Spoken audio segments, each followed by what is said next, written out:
Hey everyone, welcome back. If possible, you can support me via PayPal or become a channel member to help me keep this channel running. Thank you. Now let's get back to the story of Beyond the Timescape series. Chapter 371. Ancient Traditions of Emperor Receiving Prefecture. Everything was quiet. No one spoke. Only emotional breathing could be heard. The words that had just been spoken caused all the humans present to feel deeply moved. Everyone had their own life story and their own experience. Whether they were mighty and grand or low and humble, they all lived in a brutal dog-eat-dog world. One's status couldn't change the circumstances of the world. Everyone dealt with misfortune and bitterness. And thus, all could understand the gravity of the mission statement. As the words were spoken by a voice that cracked like thunder, Su Qing suddenly came to truly realize what the Swordsich were all about.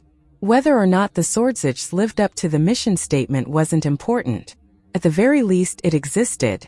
This element was the most important element of this Swordsich ceremony. The atmosphere was solemn. The words spoken were dignified. Holy sunlight shone while the mission statement was uttered so loudly even the deaf could hear it. All of that ensured that the Swordzich's mission would continue. At that moment, the hearts of all humans were lifted. Brilliant sunlight shone in the dome of heaven, streaming through the lands, illuminating everything until it landed on Su Qing and the other candidates. There, bringing with it all the honor and glory of the Swordzich mission, it created a massive staircase. It was fully 30,000 meters wide, and it started right in the middle of Netherflight City. However, of all the countless humans that were looking on, only 10 people qualified to climb it. For them, it was a path that led to heaven. It began on the surface of the earth and ended at the divine likeness of the Grand Emperor. From a distance, it was possible to see that by simply walking up those stairs, one could eventually stand in front of the Grand Emperor. The holy atmosphere in the area grew stronger. The stairs glittered with 7-colored light, and if you counted them, you would find that there were a total of 9,999. As Su Qing studied the situation, the voice of the Grand Elder echoed in his ears. Being a Swordzich is the greatest honor possible for a human. We strive to create peace and prosperity for 30,000 generations. Thus, the stairs are 30,000 meters wide. An emperor represents 10,000 citizens, but an emperor is only one person. Thus, there are only 9,999 steps. That illustrates why the Swordzich division can execute judgment on anyone except the emperor. As his voice echoed out, Su Qing's eyes shone brightly. If the Grand Elder's previous words represented the soul of the Swordzichs, then the words he had spoken just now were its bones. The soul represented the mission. The bones represented the spine. The spine of the Swordzichs was epitomized in how they could execute judgment on anyone but the emperor. The captain's eyes glittered with anticipation. Qingqiu was reacting similarly, as her eyes beneath her mask shone brightly. Next, the Grand Elder looked up at the divine likeness of the Grand Emperor. Clasping hands, he bowed deeply and spoke with even more respect than before. Grand Emperor, please present the swords.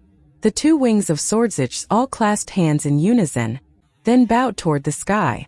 The divine likeness responded by sending out a light as red as the early morning sun spreading out over the sea. It was a light that could dispel the darkness of night, and as it shone, 3 even brighter beams of light emerged from the massive sword on the back of the huge statue. Moving with shocking speed, they flew down toward the 30,000-meter wide staircase, right to the top of the 9,999 stairs. A thump rang out as they sank into the platform there. Each was 3,000 meters away from the next, and they emanated green light that flowed like water. Just looking at them, they were obviously extraordinary items. Those 3 swords were not just swords. They represented authority. They were also the symbol of the Swordzichs. They were the command swords that Swordzichs wielded. Swordzichs are champions of authority. The sword represents authority, used to safeguard the common people. The words were spoken like a litany by the gathered Swordzichs above. Their voices resounded through heaven and earth, shaking everything. As the sound of their voices faded, the old Grand Elder once again spoke. The 10 of you below must win a sword to achieve victory. Listen to my orders. Su Qing looked up with his eyes flashing. As of this moment, he was absolutely determined to become a Swordzich. It was the same with everyone else. That included the captain and Qingqiu. as well as Zhang Xiyun and the young man Ning Yan, who had provoked Su Qing earlier by attacking him. All of them stood there with eyes glittering. As they stood there raptly, the Grand Elder continued. Qing Qiu, you have 40 battle spirit symbols. You may ascend 400 stairs. Under the eyes of all present, Qing Qiu immediately raced up to the 400th stair. Chun Erniu, you have 127 battle spirit symbols. You may ascend 1,270 stairs. The captain sped up to the 1,270th step. Zhang Xiyun, you have 63 battle spirit symbols. You may ascend 630 stairs. Ning Yan. As his voice echoed out, everyone solemnly climbed as many stairs as permitted based on the number of battle spirit symbols they had collected. Finally, it was Su Qing's turn. Su Qing, you have 279 battle spirit symbols. You may ascend 2,790 stairs. Despite the solemnity of the occasion, there was a buzz from the crowd. Previously, the captain's result had been a shock to them, but they had been able to stay silent. Su Qing's result was unprecedented and completely unimaginable. Countless gazes shifted to focus on him. Whether it was the crowd in Netherflight City or the other 9 candidates, everyone was deeply shaken. Su Qing looked up, his expression placid, and began to walk. Everyone watched as he ascended step by step. He looked like a young prince, walking up into the sky toward the Grand Emperor. He passed Ning Yan. He passed Qing Qiu, whose eyes flickered with mixed emotions. He passed the grim-faced Zhang Xiyun. And he also passed the captain, whose expression was unreadable. After passing everyone, he kept going, walking up and up to the 2,790th stair. He was in front of everyone else. He was clearly the front runner. And he was only 7,209 stairs away from the Grand Emperor. There were 9 people directly behind him, and behind them were crowds of human cultivators. Standing in this position, Su Qing finally realized how important it was to get extra points early in the selection process. He wasn't sure if every event worked this way, but it was certain how the event worked this time. The assessment had actually begun very early. After Su Qing reached his position, the Grand Elder above spoke again. Su Qing, Chun Erniu, Zhang Xiyun, you 3 took first place when climbing the Supreme Beginning Netherflight Pillar.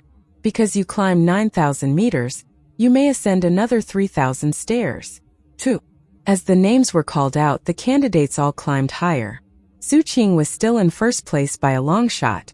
From his position, he had a better view of the statue of the Grand Emperor, as well as the scintillating swords at the top of the staircase. At the moment, he was only 4,209 stairs from the top. Next, the booming voice spoke again. Zhang Xiyun, you collected 48 fragments in the Gast Hollow. You may ascend 480 stairs. Qing Qiu, you collected 213 fragments in the Gast Hollow. You may ascend 2,130 stairs. Chun Erniu, you collected 301 fragments in the Gast Hollow. You may ascend 3,010 stairs. Su Qing, you collected 421 fragments in the Gast Hollow. You may ascend 4,210 stairs. As the voice boomed, the 10 candidates climbed further. With the exception of the captain, all of them were looking at Su Qing with mixed emotions. That was especially true of Zhang Xiyun, whose expression was incomparably grim. His killing intent toward Su Qing was intense. After all, if Su Qing hadn't attacked him earlier, he most definitely wouldn't have come in 9th place. In order to save his own life, he had been forced to use a secret magic, sacrificing his fleshly body to slip out of a predicament like a cicada sloughing its skin. As a result, he had lost his bag of holding and all the fragments within it. Now it wasn't just Su Qing and Chun Erniu who were ahead of him on the stairs. Qing Qiu had also passed him, although not by much. Su Qing didn't bother to pay attention to the fuming Zhang Xiyun. He just kept climbing higher and higher. So far, no one was even close to passing him. He just kept walking higher and higher. And then the crowd started cheering as all eyes were focused on him. That was because, based on the stair he had previously been standing on, 4,209 was all he needed to reach the top. As he walked, he passed the 8,000 stair and reached the 9,000th. Then he reached 9,990. And finally, he reached 9,999. At that point, he was right in front of the centermost command sword. The closest to him was the captain, who was past the 7,000th stair, and after that, Qing Qiu, who was at about 5,000. Right behind her was Zhang Xiyun, who had just passed 3,000. Su Qing had climbed as high as he could, but there was still another step to take. At that point, it wasn't just the crowds below who were focused on Su Qing. The swordsich above were all looking down at him. It wasn't that something like this had never happened in history, but in the last several thousand years, it had never happened in emperor-receiving prefecture. It was the first time here. Even the 9 swordsich elders were all looking at Su Qing. Su Qing's expression was placid as he stood at the top of the stairs, right below the statue of the Grand Emperor. Then he took his final step. He clasped hands and bowed. All of the swordzichs watched. The Grand Elder nodded. "Now everyone, be on your best behavior as you take a sword." The moment the words left his mouth, the people on the stairs started racing up as fast as they could. They didn't even hesitate to use secret magics to shoot up toward the 9,999th stair.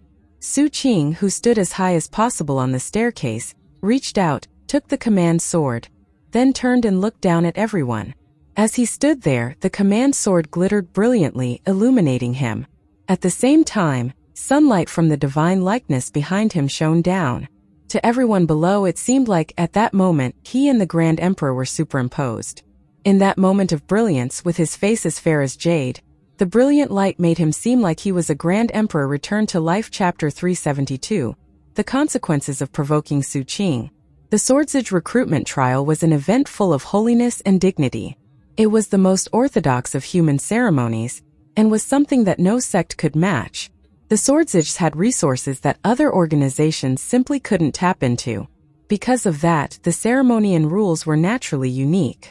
In a chaotic world, ceremonies were very important. The darker it got and the colder it got, the more important it became to have fire. And that fire could fuel the legacy of all humanity. That fire was the human bloodline, and it represented the very spirit of all humankind. Ceremonies represented the spirit of legacy. The more formal a ceremony, and the more holy it was, the deeper impression that legacy would give. It could be branded onto the soul itself, never to be dispersed.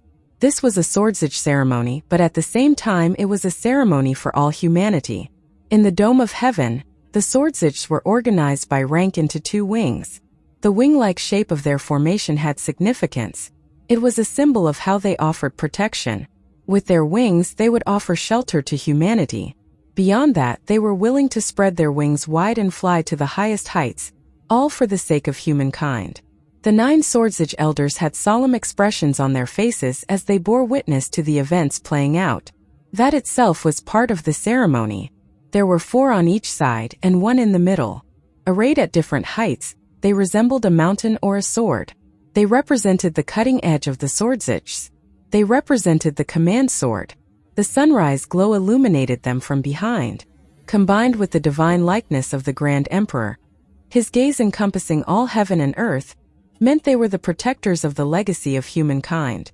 Beneath the gaze of that god, standing 30,000 meters in the sky, was Su Qing, his hand gripping the command sword. His clothes rippled in the wind, and his hair swayed around him. However, he stood unmoving. There was no need to use the words energy or aura to describe his grandeur. The look in his eyes and the position upon which he stood were more than enough. That was because only one person stood in that paramount position on the staircase. Su Qing. His grandeur was profound. It was profound because of how the statue of the Grand Emperor seemed to superimpose over him.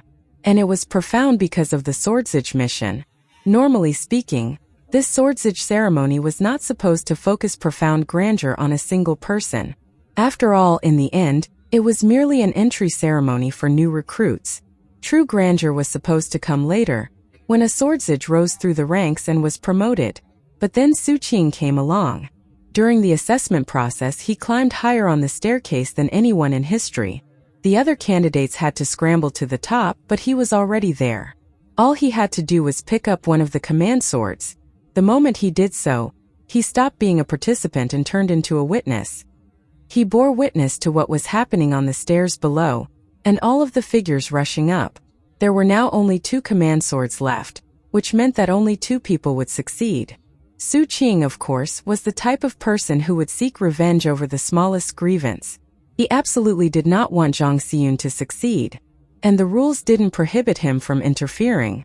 As long as he didn't do anything too excessive, it seemed likely he could take action. "Ladies and gentlemen," he said calmly, "be careful of Zhang Xiyun. He has a transposition magic that only requires line of sight to activate.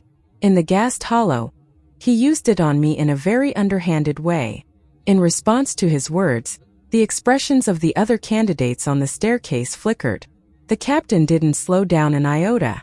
Blue light flickered around him and suddenly he blurred, making it difficult for anyone to be able to see him clearly.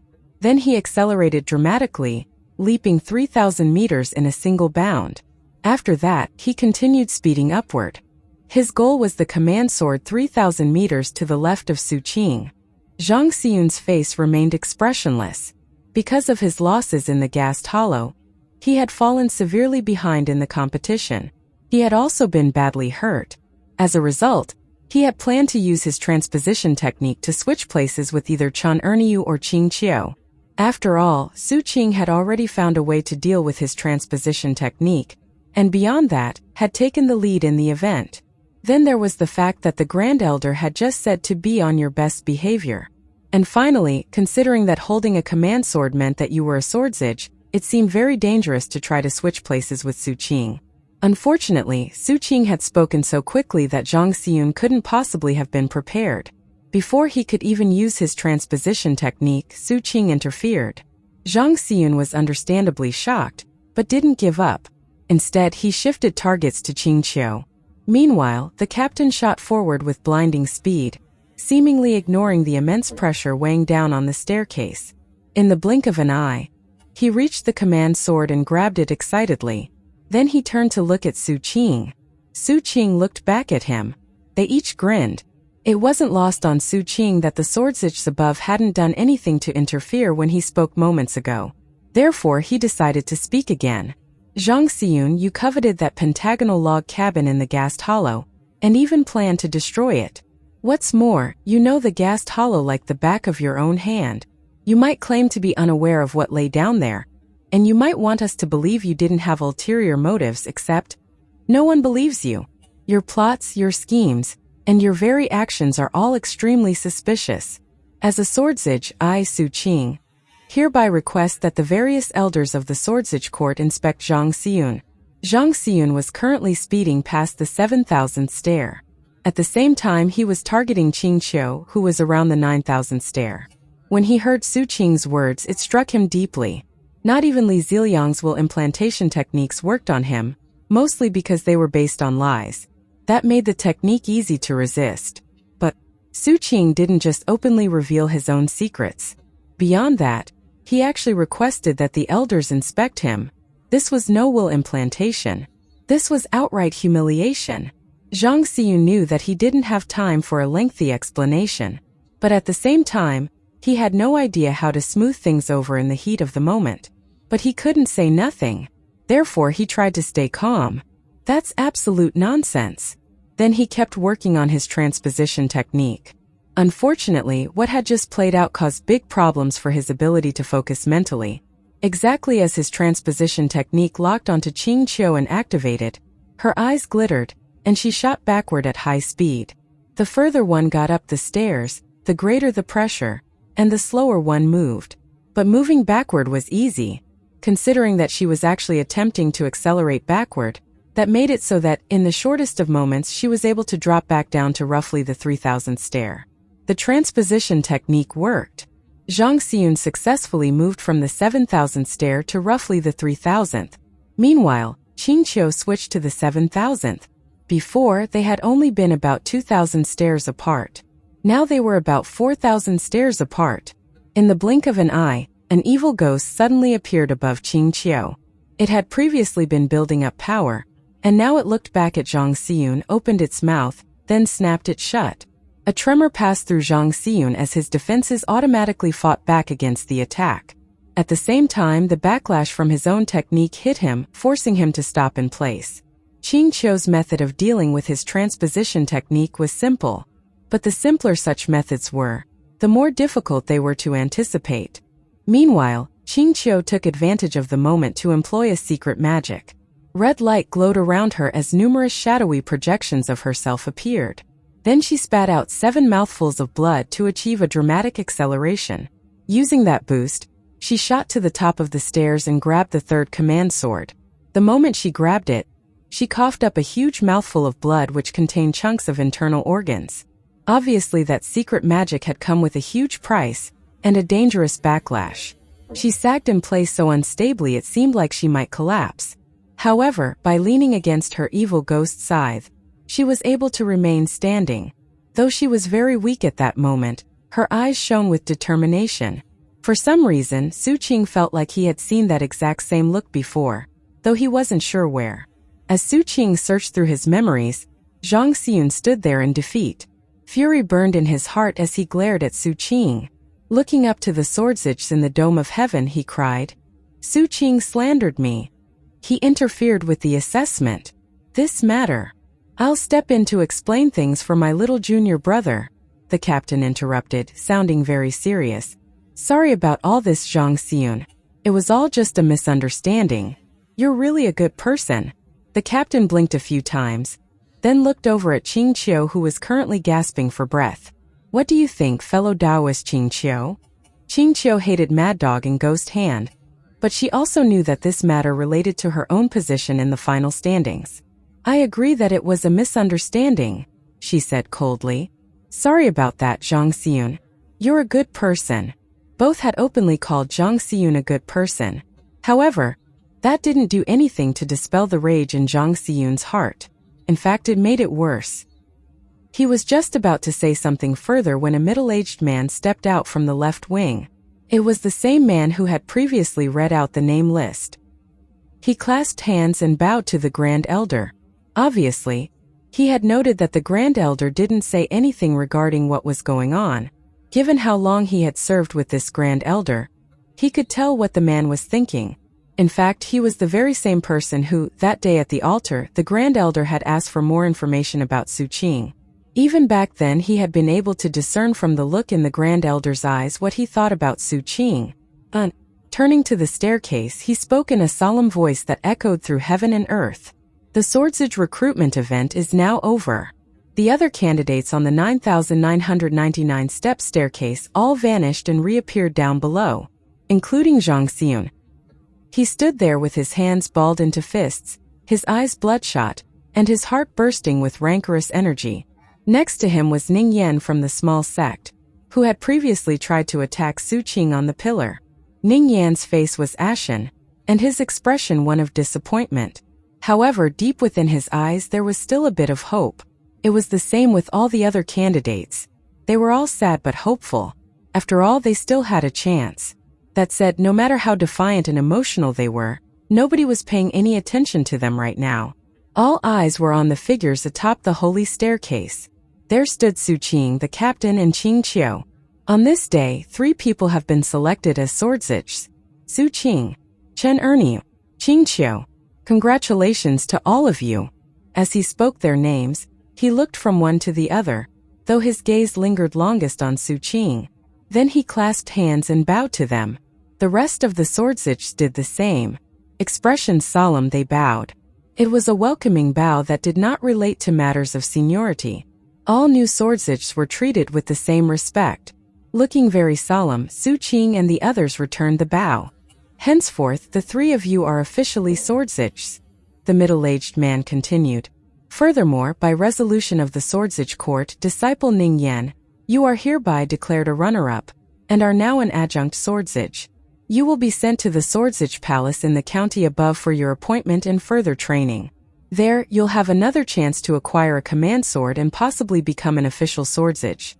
By further resolution of the Swordsage Court, disciple Zhang Xiyun, you are hereby appointed as a swordsage despite not passing the assessment. However, there are only 3 command swords in Emperor Receiving Prefecture.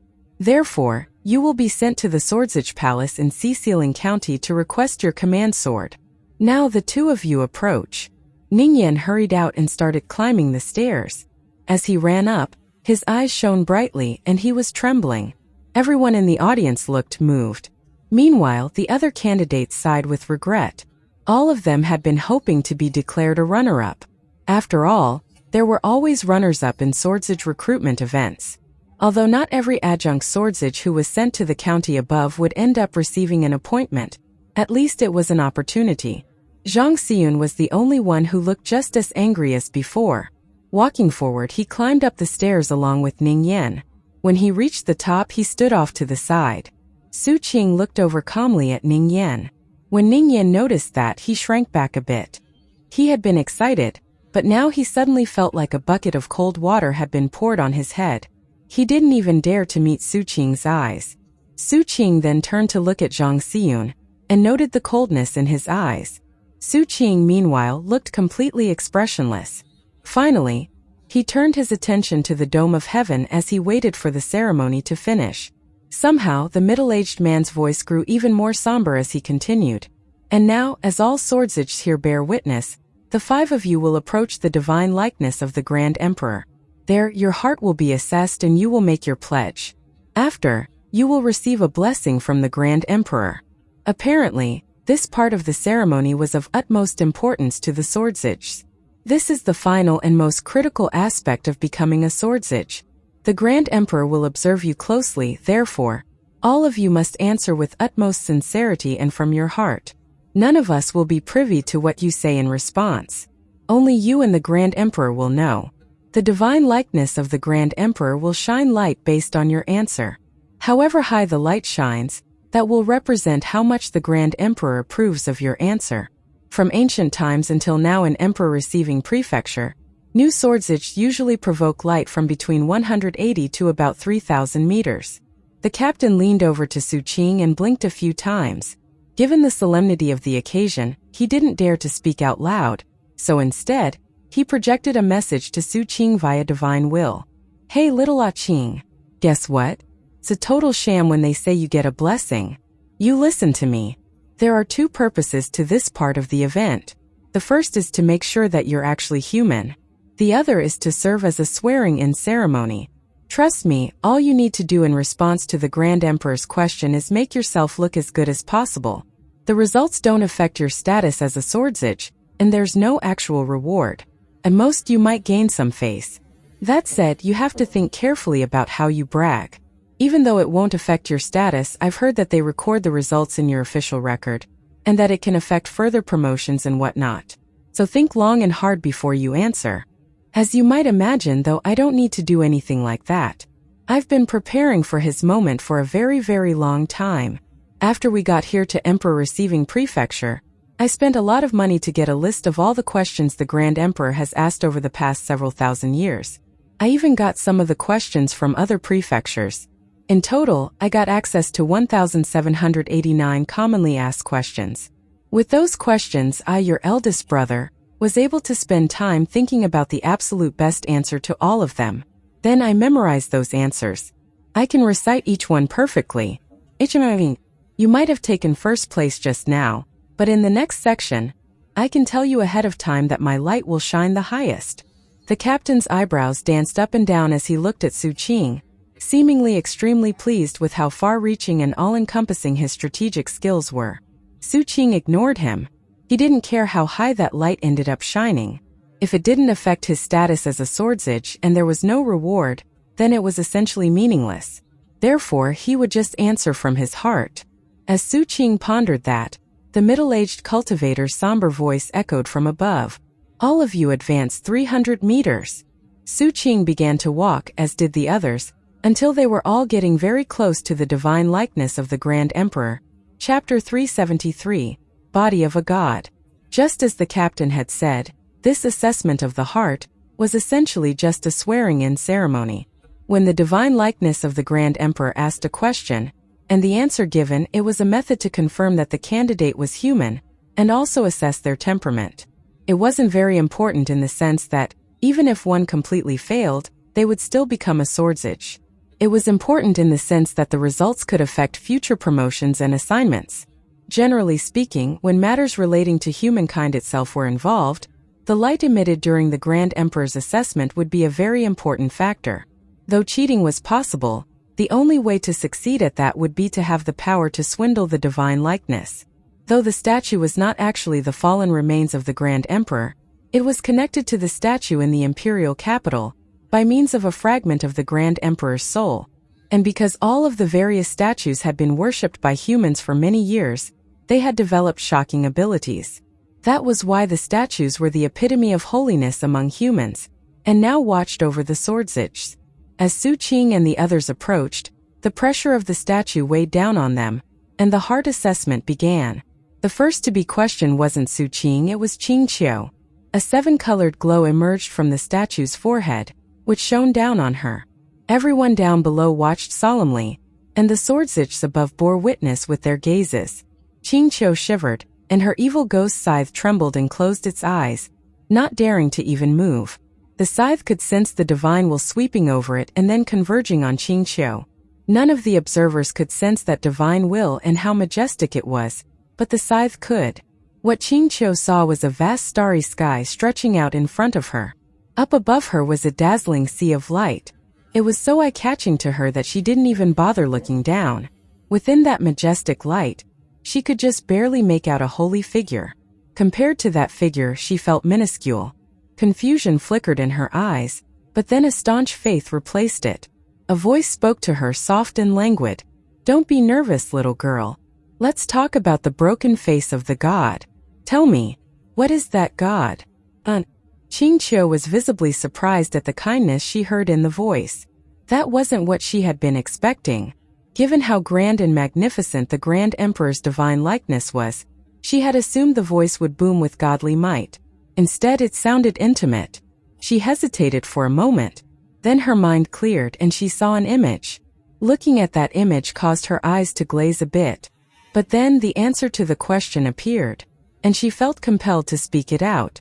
There was nothing that could stop it. The kind voice which had spoken to her made her realize that there was no reason for her not to answer. "I don't know what that god is," she said softly. "And it doesn't matter. If I have the chance, I'll end things in mutual destruction with it." The response to her words was a benevolent chuckle. "You deserve praise for your courage." As the chuckle echoed in her ears, the starry sky faded away, and she found herself back in reality. As she stood in front of the divine likeness of the Grand Emperor, the statue suddenly erupted with bright light. In the shortest of moments, it climbed to 1,500 meters. Then it reached 3,000 meters. Finally, it stopped at 3,300 meters.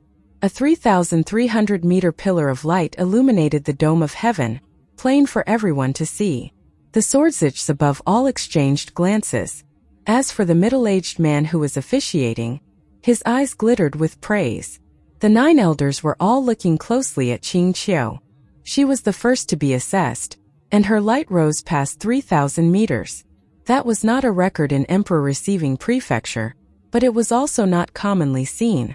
It showed that she had answered the question correctly. "The lass is incredible. She obviously has lots of potential. We shouldn't hold back Emperor Receiving Prefecture's resources to help her grow. Given how high that light is, she has a high likelihood of standing out in the county above us." Su Qing also took note of Qing Qiu. Next to him, the captain seemed shaken. But then he thought about the answers he had memorized, and he forced himself to calm down. Next, the second assessment began. The 7-colored light coming from the statue's forehead shifted, moving away from Qing Qiu and landed on Ning Yan. Apparently, the order of assessments was random. The same starry sky appeared to Ning Yan. Though he was nervous, he was also excited as he looked up into the bright light. "Okay, kiddo," the gentle voice said. "Let's talk about the broken face of the god. How would you describe that god?" Unlike Qing Qiu, who had murmured her answer, Ning Yan didn't hesitate at all. Eyes burning with passion, he opened his mouth and loudly said, "That god is the greatest enemy of humankind, and is reviled by all species. That god is the source of all misery, suffering, and hatred." His succinct answer reflected what he had been taught growing up. Though there was nothing wrong about it, it also couldn't be considered amazing. What was more, they weren't really original thoughts. As he returned to reality, the divine likeness shone with light that rose to 180 meters. He didn't even come close to comparing to Qing Qiu. Ning Yan was stunned, and had no idea what was wrong with his answer. He was sure that he had answered properly, and yet the light obviously didn't go very high. He couldn't help but look over at Qingqiu and wonder how she had answered her question. Up above, the swordsich didn't look very surprised. Truth be told, 180 meters was average, and was considered a passing score. In contrast to the swordsich, the captain was chuckling sarcastically in his heart. 180 meters? I'm definitely going to get at least a few thousand meters. With that, he looked up at the statue with keen anticipation. Next, the light landed on the captain. He shivered, and his eyes glittered with excitement. The process didn't last very long. After only 2 breaths of time passed, the 7-colored light faded away. There he stood in front of the statue, unmoving. No light emerged from the divine likeness. The captain was visibly stunned. Su Qing blinked a few times and looked over in surprise at the captain. Qingqiu glanced at him suspiciously, and Ning Yan seemed taken aback. It wasn't just them. The swordsich above were all stunned. And as for the 9 elders, their expressions suddenly turned aggressive. "No light," said the Grand Elder, looking down. "That means he's not human." Suddenly, massive killing intent erupted everywhere, and yet none of the swordsich took action. That was because, in the past, there had been situations in which somehow a non-human managed to reach this point without being detected. However, in all previous instances when no light appeared, the divine likeness would immediately wipe that person out of existence. And yet, Chen Erniu stood there just as before. "No way. I'm human. I gave a really good answer. The Grand Emperor liked me and even called me a little rascal." The captain was clearly very nervous as he looked up at the divine likeness. Su Qing was also starting to feel nervous. But then, as the tension mounted, a bit of light appeared from the statue. It went up a single meter. 1 meter. The captain stared blankly. Su Qing almost couldn't believe it. It was as if the statue wasn't pleased at all with the captain's answer, but reluctantly emitted some light just to confirm that he was human. The killing intent faded away, and all the swordsich looked down with odd expressions on their faces. It was the same with the 9 elders. None of them had ever seen a mere 1-meter-high pillar of light. Just what did the little punk say in response to the question? "If word of this spreads, it's going to be completely humiliating. I can't believe that we emperor-receiving prefecture swordsich have someone who only got 1 meter of light. Can we come up with a reason to strip him of his qualifications?" The captain wasn't sure how to react. Looking at that 1-meter light, he felt very embarrassed, but at the same time extremely relieved. The killing intent which had appeared moments before had convinced him he was about to die. As more time passed, though, he started to feel that it was all very unfair. It was even worse when the 7-colored light reached Zhang Xiyun, who took several dozen breaths of time to give his answer. Afterwards, the statue emitted a 1,500-meter pillar of light. That was impressive, though not as impressive as Qingqiu. Unnoticed by anyone present was the fact that, when Zhang Xiyun was being questioned, the Grand Elder was touched by divine will from the statue. When it happened, his eyes narrowed and then glowed with cold light. After closely examining Zhang Xiyun briefly, his expression returned to normal, and the coldness faded. Zhang Xiyun stood there, also unaware of what had just happened. He was simply glaring at Su Qing. Of the group of 5, Su Qing was now the only one who hadn't been questioned. Su Qing took a deep breath and calmly looked away from the captain. He faced the statue as the 7-colored light enveloped him. A starry sky appeared in front of him.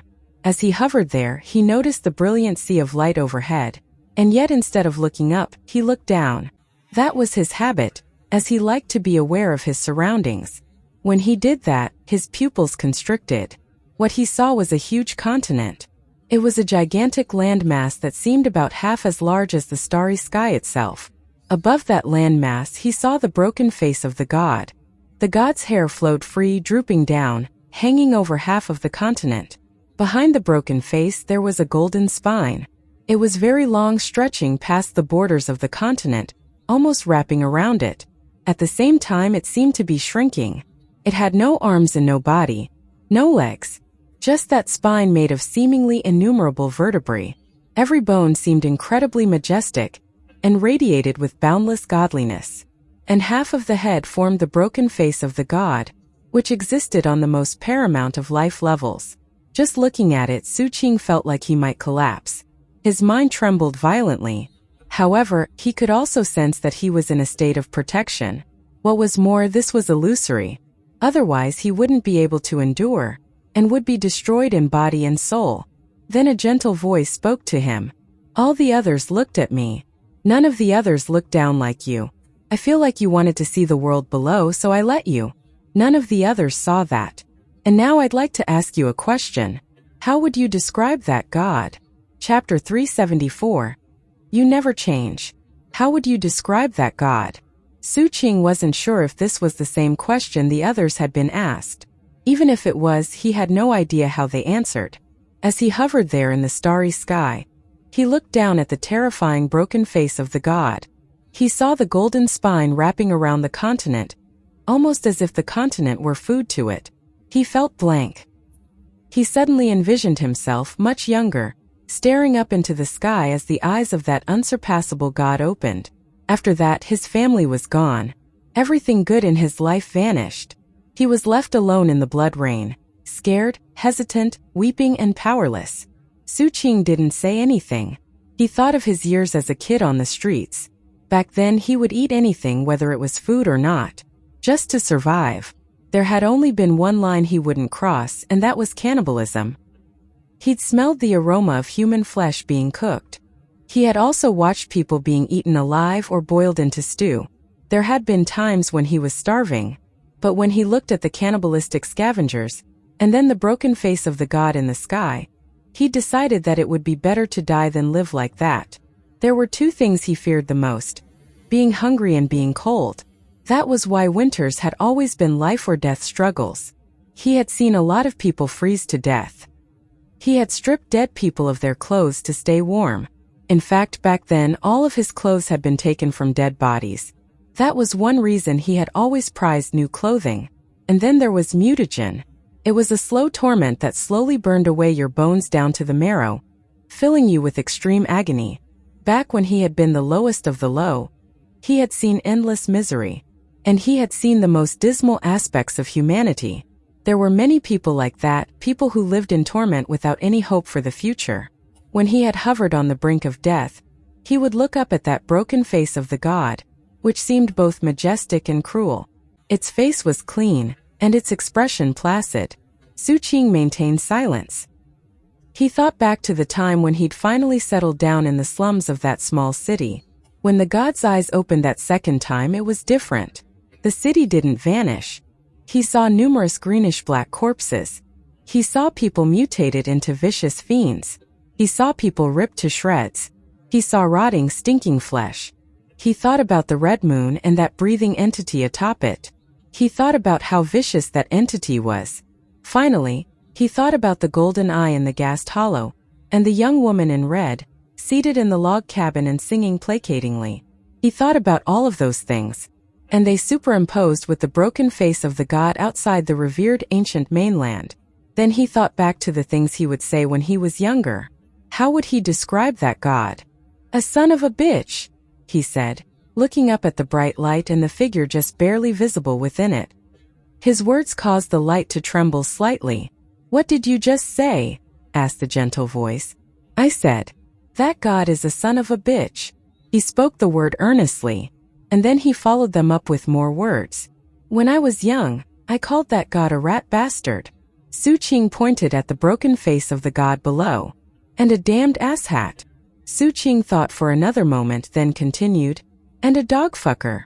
With that, Suqing looked down at the god below and spat. When he was young, he would usually curse the god and then spit to emphasize his words. Usually, his spit would land on the ground, so the idea that the spit might actually land on the god's face made him happy. As the spit dropped down, down, down, the light above pulsed dramatically, and then the gentle voice laughed uproariously. A god that's a son of a bitch. And a dog fucker. The laughter sounded profoundly carefree, and it grew louder and louder until the entire starry sky shook. As everything turned blurry to Suqing, he heard words of praise amidst the laughter. A lot of people cursed that god, but not many people will do it like that in front of me. Little does anyone know that back in the day I uttered similar curses. But not even I can match up to you. Because I didn't spit. Kid, you've got some flaws, but your pros outweigh your cons. I'm blessing you with a 30,000-meter pillar of light. I hope that no matter what happens, you never change. As the laughter boomed, Su Qing's vision swam. Then he found himself atop the staircase again, in front of the Grand Emperor's divine likeness. The moment he looked up, the statue erupted with a huge pillar of light. In the blink of an eye, it shot past 6,000 meters. Then it hit 12,000 meters, but it didn't stop there. It went to 18,000 meters, 24,000 meters. Finally, it reached the ultimate height of 30,000 meters. Brightly colored light flashed and heaven and earth and wind screamed. The dome of heaven was illuminated with incredible brightness that was visible even from a great distance. This was absolutely unprecedented. Everyone in Netherflight City was so shocked that, despite it being such a solemn occasion, they couldn't hold back from shouting out exclamations of surprise. 30,000? 30,000 meters? Everyone was absolutely astonished and incredulous. Countless people gasped and cheered. Meanwhile, the swordsich up above were shaken to the core. First they looked at the Grand Emperor statue and then at Su Qing. They actually didn't know if a 30,000-meter light had ever appeared in any of the other counties. But they did know that it was a first for Sealing County. It went beyond what any of them could possibly have anticipated. Down below, Sir Bloodsmelter was stunned. 7th Sib. Got an apprentice this ferocious. They weren't the only ones to react in that way. The Swordsage elders up above were deeply moved, and were looking at Su Qing as if he were a precious treasure. That was especially true of the Grand Elder, who had noticed Su Qing much earlier. His eyes were glittering brightly. The Swordsages all knew that this hard assessment and swearing-in had come to be called a blessing by people who participated in the event. But the reality was that it was really just a test that would have an effect on later promotions. It was only if the light reached a certain height that it could be considered a true blessing. For instance, Qing Qiu had immediately become important to the Swordsage court thanks to her result. But for a light to reach the unprecedented height of 30,000 meters was something that the word blessing couldn't even cover. That was more like veneration from the Grand Emperor. Nothing like this had ever happened. For a person like this to appear was a big win for the Swordsage court of Emperor receiving prefecture. Everyone above and below was shaken to the core.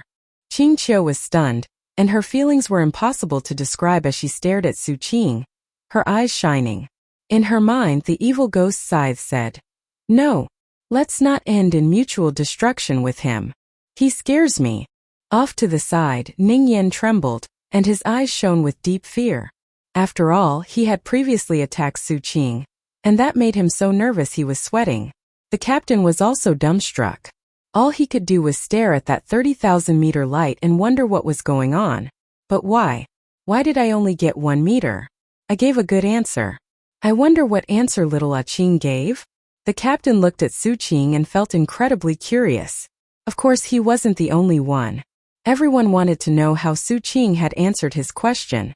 Furthest off to the side was Zhang Xiyun, whose head was bowed as he clenched his hands tightly into fists inside the sleeves of his robe. As for Su Qing, he stood there quietly, the center of all attention. He looked at the 30,000-meter light shining from the statue, and noted the commotion it caused among the onlookers. As far as he was concerned, his answer hadn't been anything special.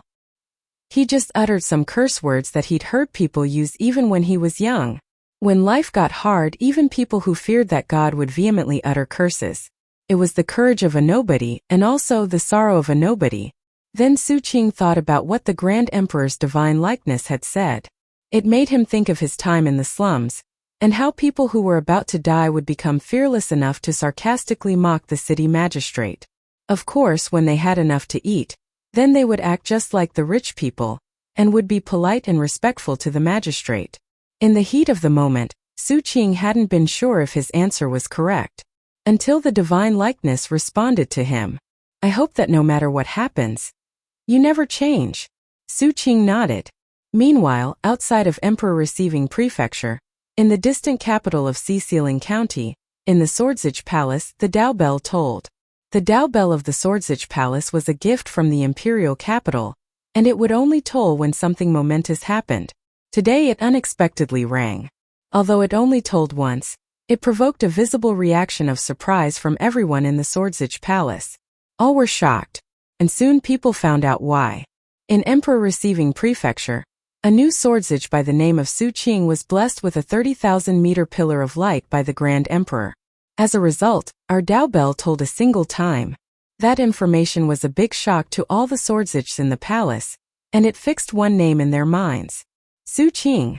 At the same time, numerous irritated auras flared within the Swordsage Palace. They came from the current generation of chosen there. They were people who came from prefectures all over Seasealing County, and who had come to report for duty after becoming Swordsages.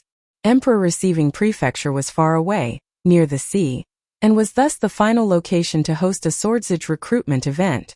Since the new Swordsage from there had just been selected, it would be some time before they checked in at the Swordsage Palace. Now, before Su Qing even arrived, people there knew his name. In a mountain behind the Swordsage Palace, a woman in white strolled through a sword forest. She was gorgeous, with cinnabar lips, an alluring body, and a stylish demeanor. Especially noteworthy was that, just beneath her right eye she had a tear-shaped birthmark. However, her expression was as cold as autumn frost. She was the devastating type of beauty who could lead to the downfall of an entire city or state. As she strolled through the sword forest, she turned to look in the direction of Emperor Receiving Prefecture. When she spoke, her voice was as crisp as the flowing waters of a spring. Emperor Receiving Prefecture. Yuner should be coming back soon. Mom's waiting for you. Chapter 375. The Emperor's Sword. As the toll of the Dao Bell continued to echo in Seasealing County's Swordsage Palace, back in Emperor Receiving Prefecture, Zhang Xiyun stood atop the staircase over Netherflight City, his face grim and his heart filled with indescribable fiery emotions. He had been widely known as the top figure among the younger generation in Emperor Receiving Prefecture. He had grown used to being the center of attention. And yet on this day he experienced the rare sensation of being an actor playing a supporting role, with no choice but to watch someone else shine brilliantly. His heart filled with even more complex emotions when he thought about how his mother and sect grandfather were waiting for news in Seasealing County. Su Qing had ruined everything for him, and as a result, hatred took root in his very bones.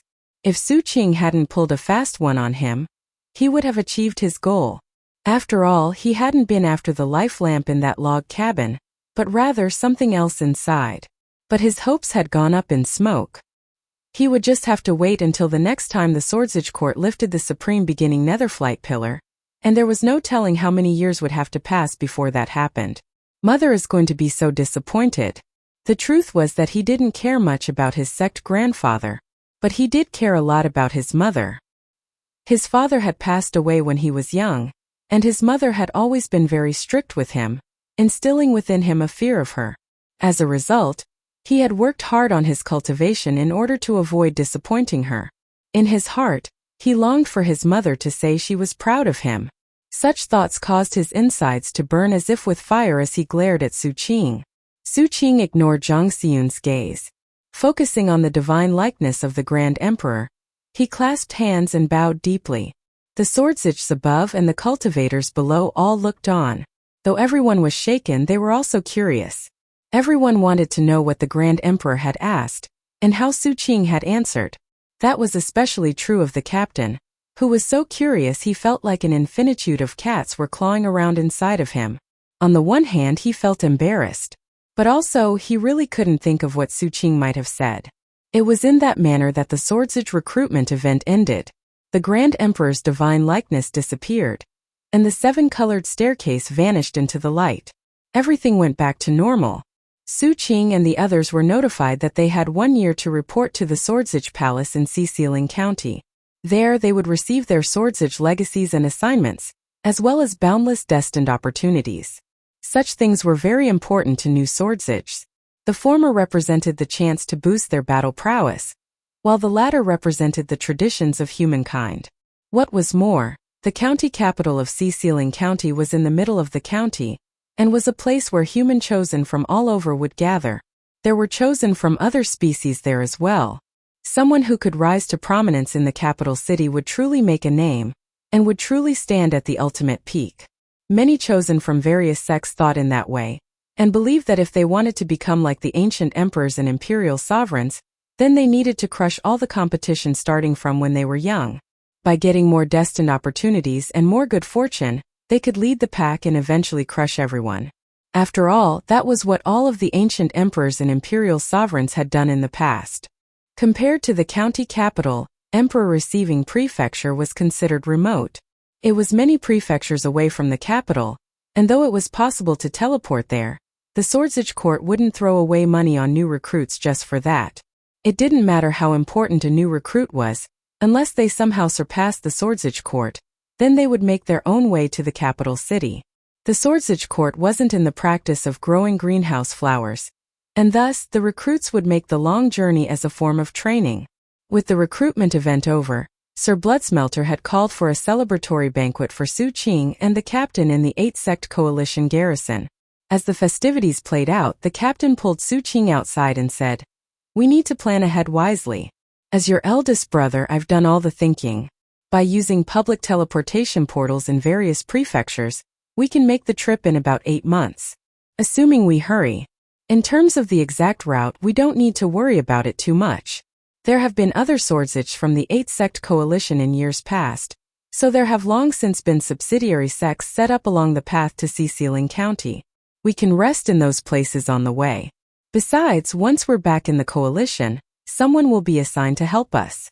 After all, our status will be very different then." The captain cleared his throat. "Look, little Ah Qing, you're only on this amazing path because your eldest brother brought you along. Therefore, it's appropriate for you to offer some thanks, don't you think? Brothers like us don't need to quibble about spirit stones. Why not just tell me what your answer was to the statue?" Su Qing had been drinking during the banquet, and was currently looking up into the night sky. As the cold wind blew snowflakes past him, he felt unusually comfortable.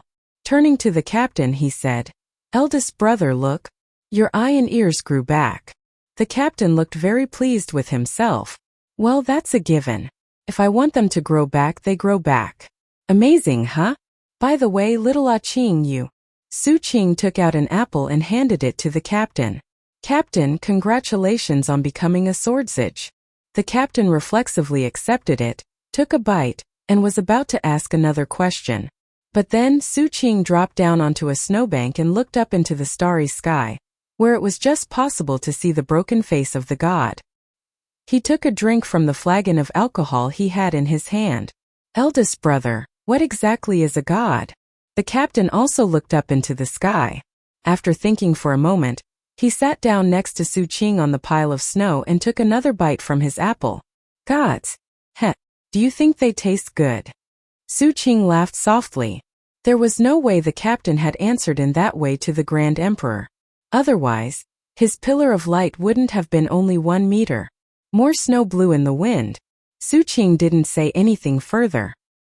He just lay there letting the snowflakes gather on his face while he thought back to what the Grand Emperor's divine likeness had said. Laughing, he got up from the snow, walked over to the side, and spat onto the ground a few times. The captain was completely taken aback, but joined Su Qing in spitting a few times. Although Su Qing wasn't offering any explanation, the captain was planning to be patient. Suppressing his curiosity, he finished the apple, then took out an ice pear that was native to Netherflight City. He started eating. It was quiet outside, and as snowflakes drifted through the sky, it seemed very peaceful. They could hear the sound of the bonfires and the laughter coming from the tents a short distance away.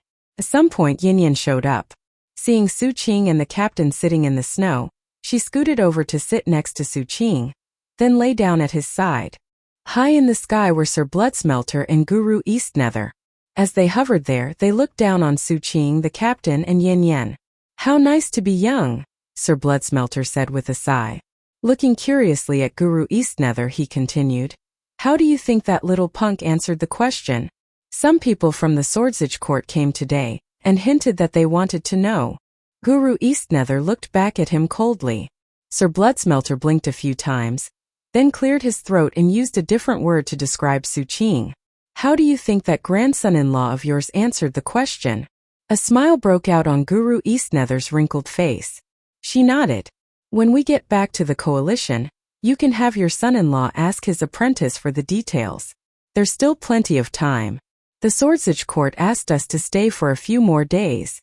For one thing, Su Qing and Chen Erniu still need to seek enlightenment of that imperial class technique. Also, the court has a matter they want the two of us to help out with. Time passed. Most of the cultivators who had previously gathered in Netherflight City were now gone. What had once been a bustling city was now mostly empty. There were only some rogue cultivators left behind who were still hoping to gain enlightenment of the battle spirit symbols from the pillar. The people from the 8-sect coalition had not yet left. Nor had those from the Church of Departure, or the Supreme Arbiter Immortal Society. That was because the first place prize for climbing the Supreme Beginning Netherflight Pillar was just now being given out. Enlightenment of an Imperial class technique meant for humans was not easy to get. The spot where they were to seek enlightenment was at the top of the Supreme Beginning Netherflight Pillar, past the clouds, and inside the Swordsage court. It was Su Qing's first time going there. Upon arriving, he caught sight of Qing Qiu. However, she wasn't going to be seeking enlightenment at his side. She was seated in a grand hall, apparently waiting for something. When she saw him and the captain, she looked away with a harumph. Su Qing showed no reaction, but the captain responded with a similar harumph. Then the two of them were being led away by Swordsage into a large open square. Red liquid ran along the ground to form a large spell formation that glowed with a blood-colored light. In the middle of the formation was a huge black boulder wrapped up in gray iron chains. Through all the chains it was possible to see a sword carved onto the boulder. It looked like any ordinary sword. And yet, when Su Qing and the captain looked at it, their minds spun. Both could sense a heaven-shaking, earth-shattering pressure emanating out from that sword. They exchanged a glance, and both could see the surprise and anticipation in each other's eyes. This had to be the place where they would seek enlightenment of the Imperial class technique. The golden crow on Su Qing's back shivered, and for the first time, it didn't manifest in response to encountering another Imperial class technique. Instead it seemed afraid. Around this time Su Qing saw Zhang Xian. He had arrived before them, and was sitting near the boulder with his eyes closed. The person that had led them here was the same middle-aged Swordsage who had officiated earlier. Along the way, he had glanced at Su Qing a few times. "Go ahead and start," he said. "You have 6 hours to seek enlightenment.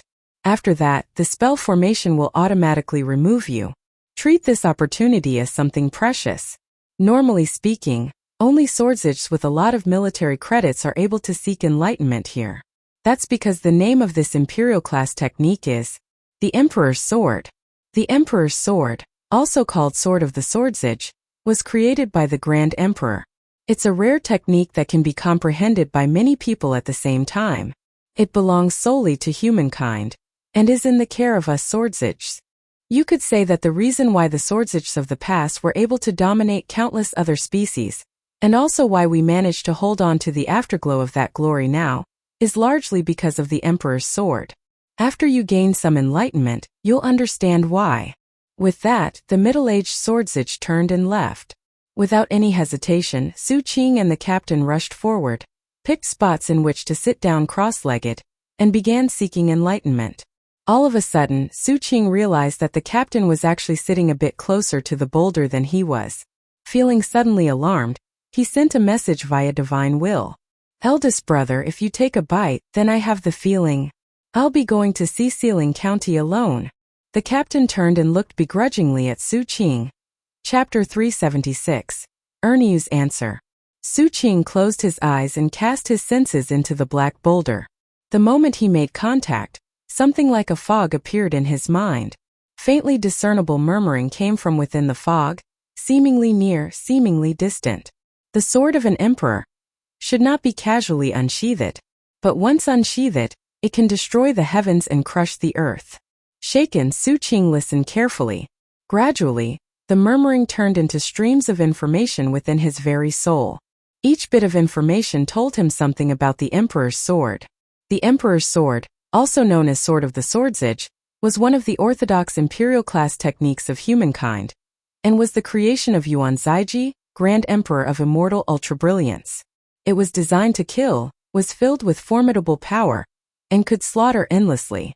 In the past, it had been used to cut down countless species, and in the ancient past, had even been used by the Grand Emperor to fell gods. Years ago, even ancient Emperor Dark Serenity had once sighed in admiration for the Grand Emperor's sword technique. Later, when the members of the Sword Palace turned into the Swordsage, the Grand Emperor took all of his imperial-class techniques and imparted them to the Swordsage division, breaking them up into smaller sections that the Swordsage could seek enlightenment of. As for the Emperor's sword, the Grand Emperor generously made it possible for even brand new Swordsage to learn. That said, it was only the first instance that was free. Later on, military credits were required to seek enlightenment. The Emperor's sword was difficult to gain enlightenment of. From ancient times until modern, no one had ever succeeded fully in one session. Instead, it required multiple sessions of enlightenment to brand the technique onto the soul in the form of a sword seed. The sword could be both powerful and flexible. The cultivation base of the cultivator was one factor that determined how mighty the sword was. But even more relevant was the factor of time.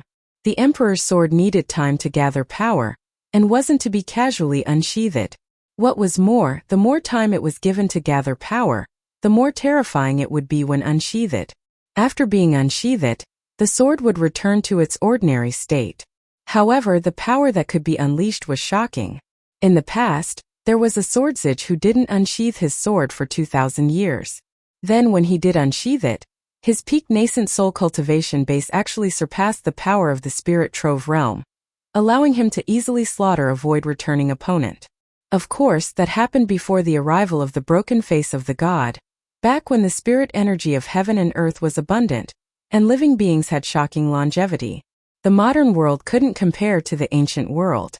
And yet, the Emperor's sword was still something that caused countless species to deeply fear the Swordsage division.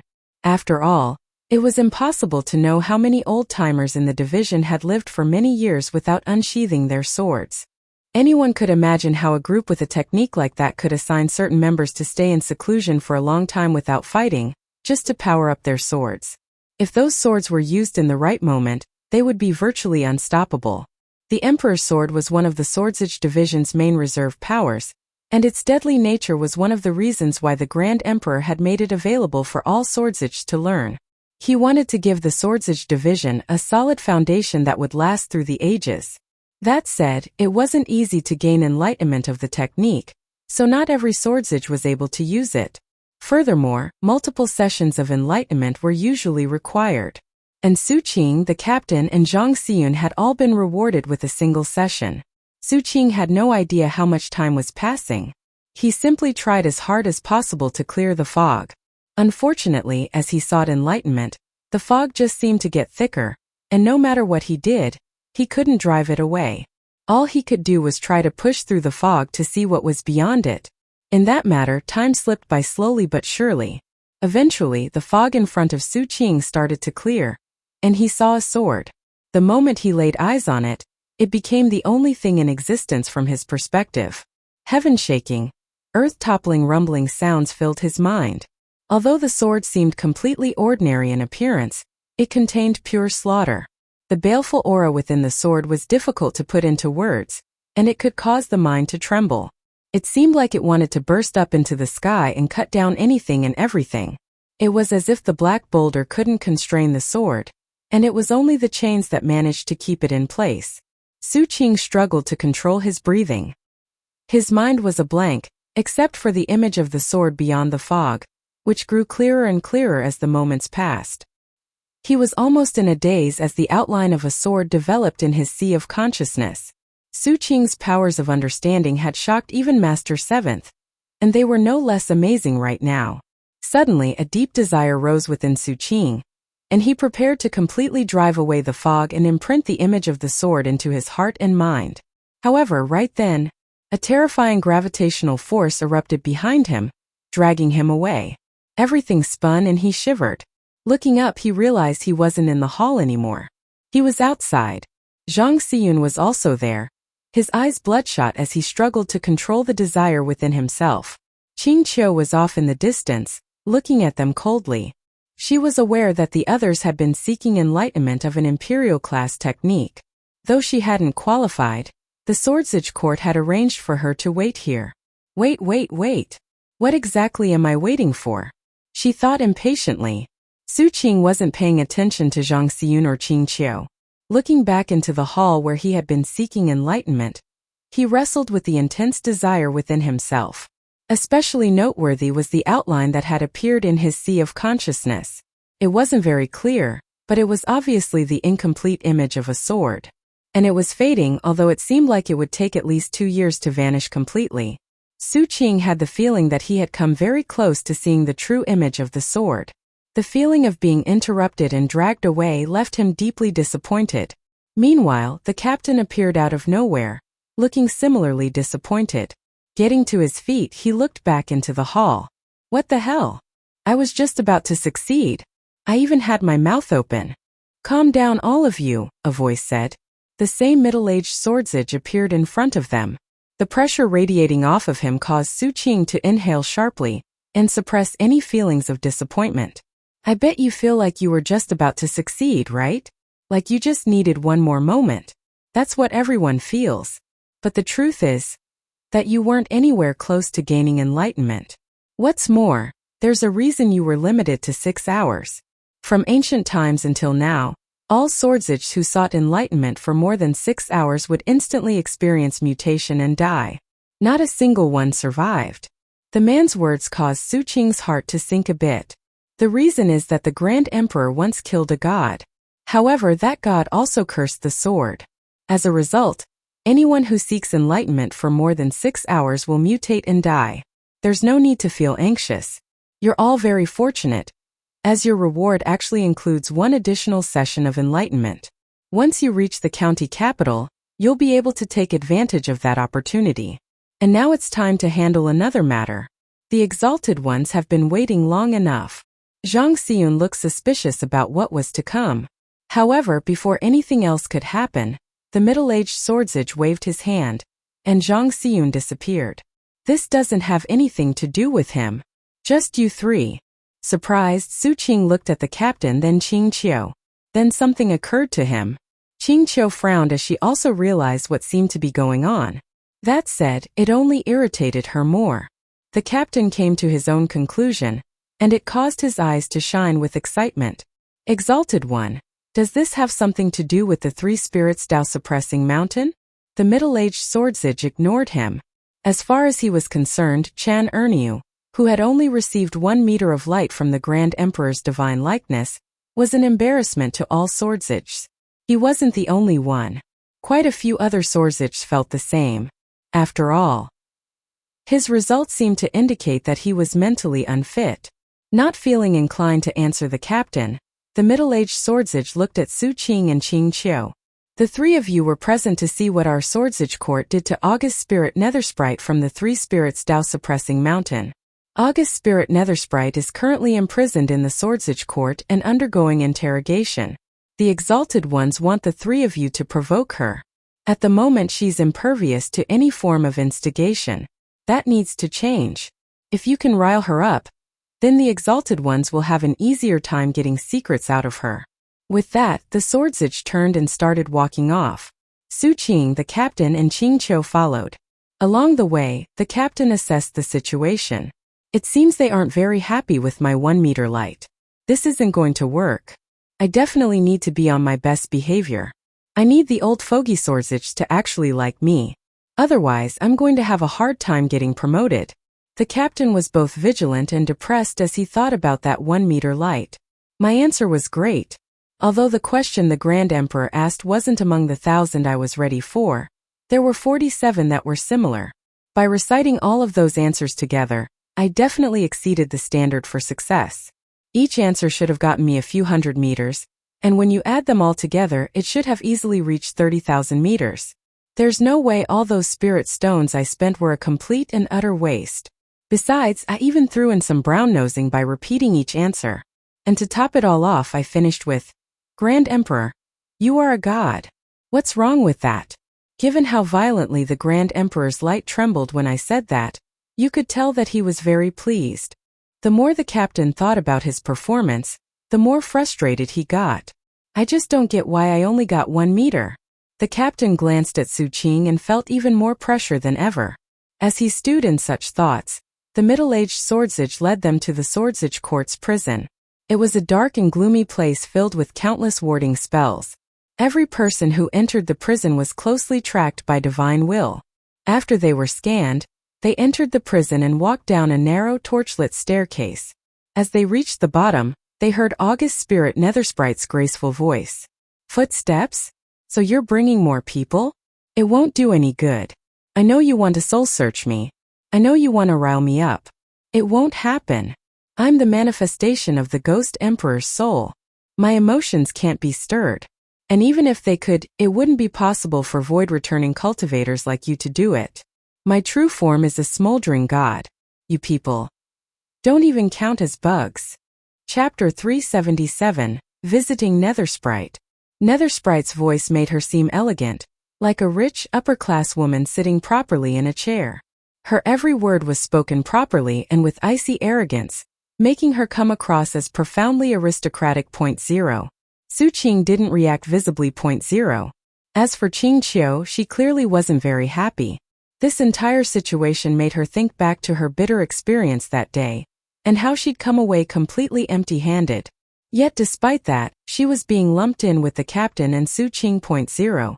Only the captain seemed visibly excited.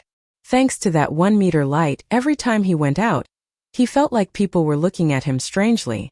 He also got the feeling the Swordsitchs were watching him. It was very humiliating, and also had him feeling very anxious. He was a Swordsitch now, yet everyone was looking at him like he was some sort of spy. 1. The Swordsitch elders are definitely paying close attention to what happens here. It's a very rare opportunity, and it's my chance to turn things around after that 1-meter light situation. I need those elders to see my good side. 0. The captain took a deep breath as he walked along with firm, measured steps. 0. In the lead was the middle-aged Swordsitch. He glanced back at the captain, pursed his lips, and maintained silence. 0. Seeing that, the captain felt even more strongly about his assessment. 0. Thus, the three of them were led down the stairs into a large red prison cell. The bars were the color of blood, and stretched between them was a thin crimson membrane upon which flowed countless magical symbols. It was only possible to imagine the terrifying level of power in those flickering symbols. 0. Inside the red prison cell, a woman sat cross-legged. She wore a qipao and had a phoenix crown on her head. Her skin was fair, and her facial features were immaculately beautiful. A single look at her would cause just about anyone to palpitate with desire. She held a bowl of lotus seed soup in her hands, from which she occasionally sipped. She was of course August Spirit Nethersprite. 0. Because of being suppressed by the cage, she wasn't enormous like before.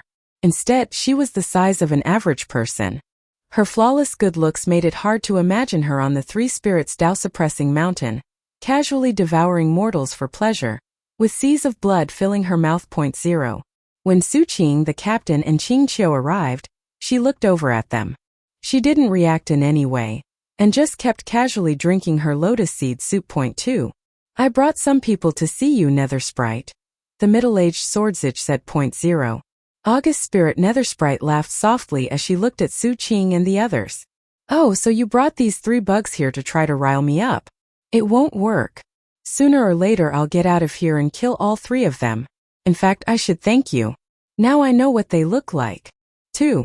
August Spirit Nethersprite smiled as she looked over them carefully, as if committing their features to memory. 0. The middle-aged man said nothing. He just backed up and looked at Su Qing, the captain, and Qing Qiu. His job was simply to bring them here, and then wait to see if they could successfully provoke August Spirit Nethersprite. 0. Su Qing's expression was the same as ever. He had no interest in provoking Nethersprite, and truth be told, he had no idea how to do it. Qing Qiu seemed to be in the same position. As far as she was concerned, this matter didn't have anything to do with her, so she felt no need to expend any effort on it. 0. In contrast, the captain approached the cage and looked at Nethersprite as she sipped her soup. Smiling, he said, "Hey Granny Nethersprite, is the soup good?" 1. Screw off, she replied coolly. 0. Eyebrows shooting up, he sat down in front of the cage and studied August Spirit Nethersprite's clothing. He frowned. Granny, how come I didn't see this outfit when I was in your mansion grotto? How long have you been wearing it? 0. August Spirit Nethersprite finished her soup and then closed her eyes to meditate. 0. Seeing that, the middle-aged swordsage shook his head. He was already convinced that nothing was going to happen. 0. The captain cleared his throat and smacked his bag of holding. Instantly, a tattered garment appeared which he waved in front of him. 0. Take a look at this, Granny. 0. Nethersprite's eyes remained closed. 0. The captain didn't seem daunted by her icy silence, and continued to produce tattered garments from his bag of holding, until they were piled up off to the side like a little mountain. 0. I have lots of them here. I even have this big bodice. 0. The middle-aged swordsage looked on, somewhat shocked as he looked at the pile of clothes, and then the captain. Qing Qiu meanwhile felt disgusted, and Su Qing had an odd expression on his face. Su Qing could guess why the captain seemed to be working so hard. 0. When Nethersprite heard the captain mention bodice, her eyes opened and she glanced at the pile of familiar clothing. Noting the bad condition of the garments, she looked at the captain. 0. Chuckling darkly, the captain said, "My plan is to rip these garments into strips one at a time. I'm not exactly sure what I'll do with them after that. But at the moment, Granny, I have a big problem. You see, my bag of holding is too small to hold so many garments, and I need a place to store them. Besides, they actually smell bad. Say, big sis, are you really Nethersprite? Or should we call you Netherskunk?" 0. I mean, that smell is horrendous. That's why I asked how long you've been wearing that outfit. I figured you might want to change. 0. August Spirit Nethersprite inhaled deeply. The bug's words were causing her heart to pound, especially considering that she was actually a very clean person. Normally speaking, she would use a special magical technique every day to keep clean. Given the level of her cultivation base, it was impossible for her to actually get dirty, but that was the routine she was used to. After being locked up and having her cultivation base suppressed, she hadn't been able to clean herself like usual. Though her cultivation level ensured that she wasn't dirty, she still felt out of sorts. 0. However, nothing the captain had said so far was enough to truly stir her emotions. As she steadied her breathing, she regained her sense of calm, all the while maintaining the same cold facial expression. 0. The captain blinked a few times. He could tell the middle-aged swordsage was watching him closely, and that got him even more excited. "Oh, little Nethersprite, you just wait and see how I provoke you." 1. Chuckling, he said, "Granny, I know of a sound that you'll really like. Take a listen." 0. With that, he took out the demon snake's tooth and looked at Su Qing. 0. Su Qing knew exactly what the captain was up to. Quietly walking forward, he started laying out the various garments neatly on the ground. 0.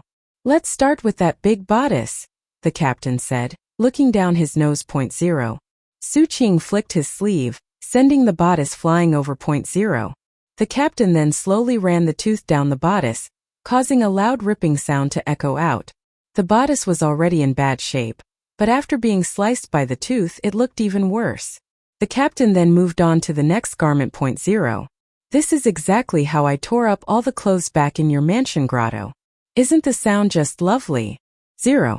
Nethersprite forced herself to remain calm, but the sound was so upsetting that she struggled to breathe steadily.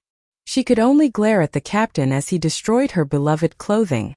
It was almost like he was slashing her very heart with that snake tooth. 4. As the middle-aged swordsage watched all of this, his eyes began to shine with surprise. 0. The captain was feeling very pleased with himself, but at the same time could tell he needed to work harder. After ripping up a few more garments, he took out a jade slip used to store images. 0. Walking up to Nethersprite, he turned the slip on, causing an image to appear. It showed a massive body, with 3 people madly absorbing energy from its face. Su Qing and the captain were focused on the nose while Qing Qiu was focused on the forehead. 1. "Look at that snow-white nose. It's so prominent. Whoa, why is it turning black? Whoops. Look, it's vanishing." 1. "You!" snapped Nethersprite.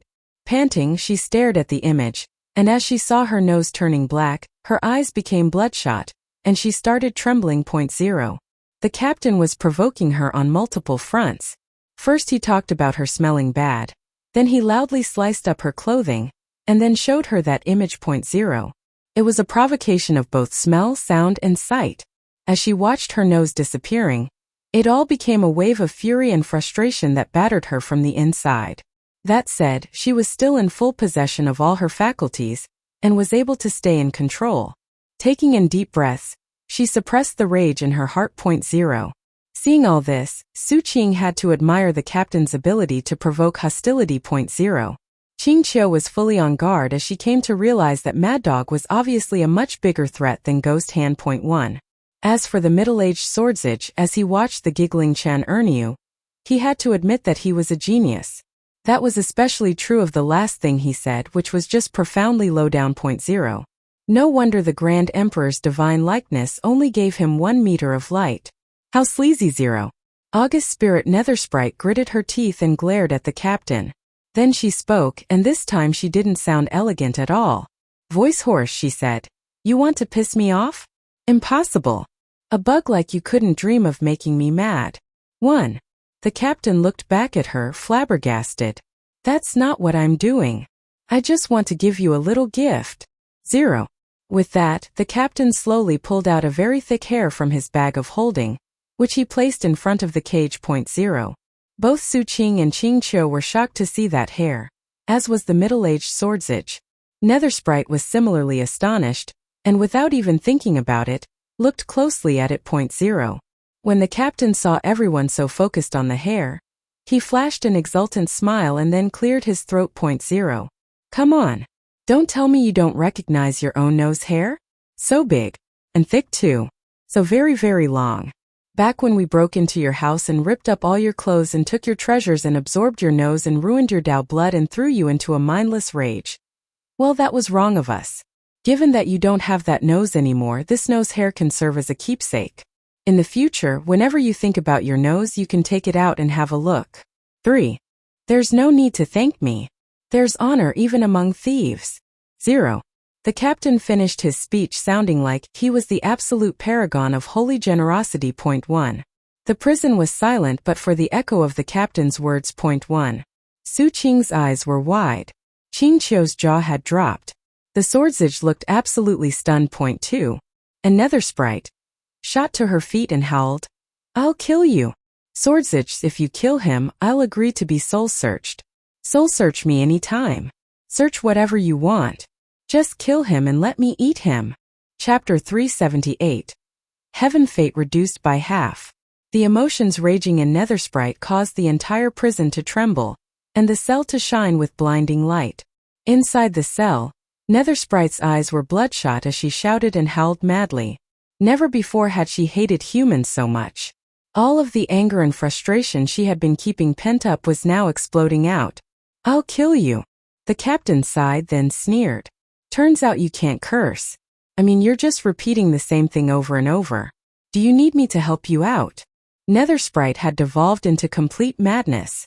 Seeing that, the captain cleared his throat complacently. He obviously wasn't worried that the swordsages might kill him to appease Nethersprite. If they were the kind of people who did that, they couldn't possibly represent the most orthodox side of humanity. To the swordsage court, rules were rules and they had to be respected. What made him even more pleased was the open astonishment on the face of the middle-aged swordsage. Even his little junior brother was visibly surprised, which was rare. The captain was feeling incomparably happy at this win-win situation. I'll be able to brag about this to little Ah Ching for the next decade. And now the old swordsage fogies know what Chen Erniu is really capable of. This will definitely change how they treat me. With such thoughts on his mind, he collected all the clothing back up. Of course, he was the kind of person who stuck to his word, so he left the nose hair in front of the cage. After organizing everything, he walked back to Su Qing. Eyebrows dancing up and down, he said, "What do you think of your elder brother now?" "Incredible," Su Qing replied sincerely. In fact, after a moment of thought, he gave the captain a big thumbs up. The captain laughed heartily. Then, feeling absolutely wonderful, he looked at Qing Qiu. She rolled her eyes, all the while keeping fully on guard. Meanwhile, the middle-aged swordsage looked at him with mixed emotions. He had to admit that this Chan Erniu had some skills, but at the same time, was worried that he might harm the reputation of Emperor receiving Prefecture Swordsage Court. After all, he was profoundly underhanded and sleazy. And when the Swordsage thought about the look on Chan Ernia's face moments ago, he had to hold back from walking over and slapping him. Meanwhile, in a grand hall elsewhere in the Swordsage court, several of the elders had strange expressions on their faces as they looked at an image of the prison on a screen of light. They had been watching everything play out with the captain, including everything he said. For a short time they were all struck speechless. Eventually one of the elders shook his head and said, "So sleazy." At the same time, Nethersprite's distraught state was just the opening the Swordsage court had been looking for to start a soul search. Su Qing, the captain, and Qing Qiu weren't needed for that, so the middle-aged Swordsage ushered them out. In terms of the reward for their service, the captain got the majority. After they were gone, the middle-aged Swordsage sighed. The disciples this time from the 8-sect coalition. There. He shook his head, not really sure of what word to use. Once outside the Swordsage court, Qing Qiu was the first to leave. She headed for the Church of Departure, clearly not interested in staying behind for a moment longer than necessary. The next day, the 8-sect coalition packed up to leave. Before the huge flying ship left, though, something happened. The captain went missing. He just didn't have the guts to go home. Obviously, he was worried about Archimmortal Plumdark's fury and his master's rage. What was more, he never found out what Archimmortal Plumdark had written in her response. However, there was a patriarch present, so the captain's escape attempt failed. About an hour before the flying ship was set to leave, Sir Bloodsmelter left and came back dragging the captain with him. The captain looked very bored and was sighing endlessly. After Sir Bloodsmelter threw him onto the ship, he gave the orders and the ship shot through the air back toward the 8-sect coalition. The supreme beginning netherflight pillar grew smaller and smaller in Su Qing's eyes, until it eventually disappeared. He could only stare at the spot where he knew it existed, and think back to all the momentous events that had played out. He had come as a simple disciple from the 8-sect coalition. Although he essentially counted as a Dao child, he wasn't necessarily very well known. But now he was a Swordsage for whom an unprecedented 30,000-meter beam of light appeared. He reached the highest heights possible during the recruitment event. His status and reputation were now completely different than before. It wasn't lost on him that all of the other coalition disciples had taken to looking at him out of the corners of their eyes. Before, most coalition disciples had been envious of him, but now they revered him. Their gazes were different. Some of it was because of how strong he was, but more of it was because of his new status. He was now a cultivator from one of the 5 greater celestial divisions, who represented the orthodoxy of humankind. He had a command sword which proved that, as long as he was strong enough, he had the right to execute anyone but the emperor. That identity was also a protection for him. If anyone tried to kill him, they would be making themselves the enemy of the Swordsage division. Along with those benefits came responsibilities. Now Su Qing wielded a sword for the sake of humankind, and was tasked with protecting all life. Su Qing couldn't help but muse that the Swordsage mission was so monumental that he wasn't even sure what to do going forward. I guess I'll just follow my heart. Settling his thoughts, he turned to see the captain hobbling over to him. "Hey, little junior brother. You know, there's something I really regret. Running away too late?" Su Qing asked, looking at the captain's legs. Full of grief and indignation, the captain continued. "Not that. I regret waiting so long to join the Swordsages. Otherwise I would have gained enlightenment of the Emperor's sword a lot sooner. If I'd been powering it up this entire time, then even a void returning cultivator would have to treat me very politely. Except, Su Qing reminded him, you'd have to be at the peak of nascent soul and also live for 2,000 years. Well, the captain trailed off. He sighed. In the revered ancient mainland, the peak of nascent soul is the end of the line for most cultivators. Most people get stuck there, unable to break through until eventually their longevity runs out. In minor worlds, that level is actually considered the ultimate peak. When cultivators in minor worlds reach that level, their next step is to break out into the void to start searching for their secret troves. That wouldn't be the issue. But living for 2,000 years. Yeesh. Things nowadays can't compare to before the arrival of the god. Back then there was no mutagen, and here on the revered ancient mainland, they also called the nascent soul level the heaven fate level. One palace created one nascent soul. One nascent soul provided 6 60-year cycles of longevity. But now, all longevity has been cut in half. Unless you have some precious materials to work with, there's no way someone in the peak of nascent soul could ever power up a sword to kill someone and avoid returning. Su Qing took all the information in. This was his first time gaining a bit of understanding about the nascent soul level. Forget about all that, little junior brother. Say, after we're back, why don't you just give in to Archimmortal Plumdark? Close your eyes and it'll be over before you know it. I mean, if you don't, your eldest brother won't be going to Sea Sealing County with you. Archimmortal Plumdark will almost certainly slap me to death. Su Qing thought about it and then took out a pouch which he handed to the captain. Inside that pouch is something that should help you survive the coming tribulation. What's inside? The captain asked. His eyes glittered as he prepared to open the pouch. Healing medicine, Su Qing replied. The captain glared back at him. Su Qing figured that since the captain was the kind of person who liked extreme danger and was used to risking his life, he was obviously used to suffering a bit. Therefore, adding a bit more suffering on top wouldn't do much harm. Besides, if the captain lost body parts, he could grow them back in a matter of days. Even when he lost everything but his head, he would be back to normal within a month. Worst case scenario, he could always just take the captain's head with him to Sea Sealing County. Before they even arrived, the captain would be hale and hearty again. The captain sighed. Putting away the medicine, he took out an apple to eat. At least he could sell the medicine, and he was definitely running very low on funds lately. He had spent almost everything he had on getting the answers to the Grand Emperor's questions.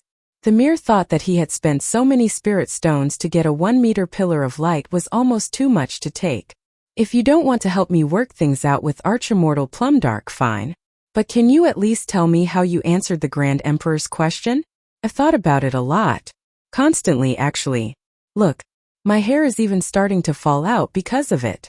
The captain blinked a few times as he looked at Su Qing. The truth was that everything he had said before was all a smokescreen to deflect from his real question, which he had just asked. He had come to a realization recently.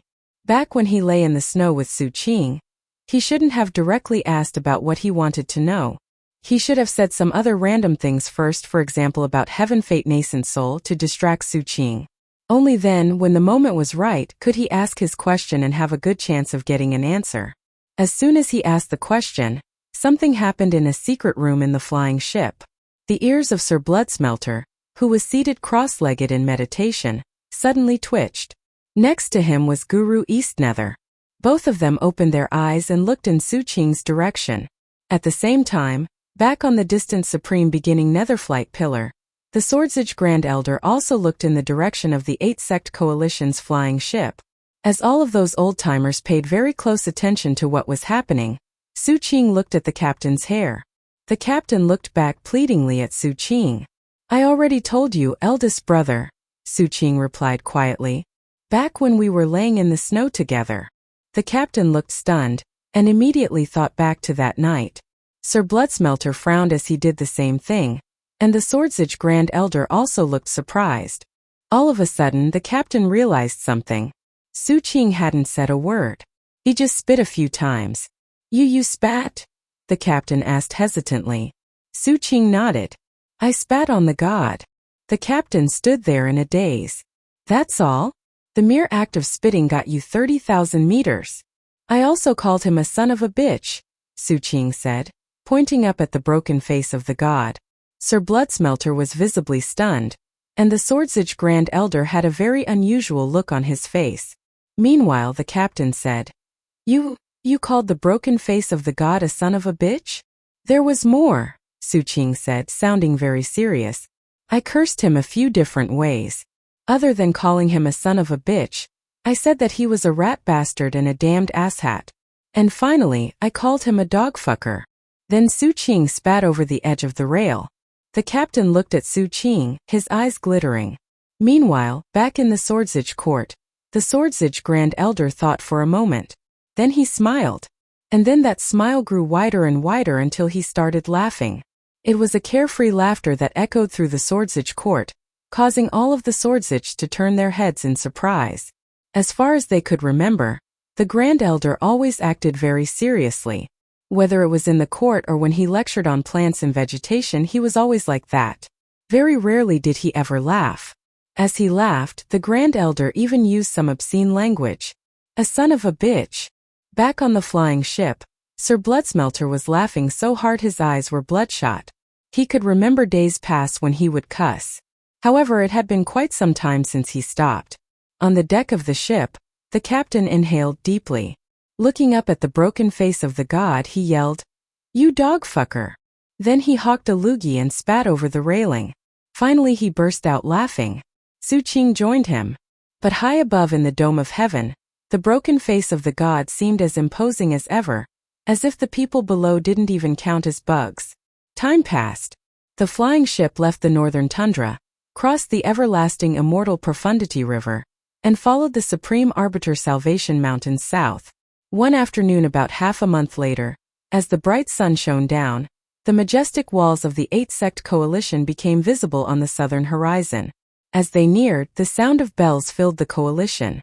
They were welcoming bells. Bells welcoming the arrival of Swordsich. Chapter 379. There's no escape from fate. The bells tolled 3 times. Only 3 times? The captain said haughtily as he stood on the deck of the flying ship, clad in his Swordsich government uniform.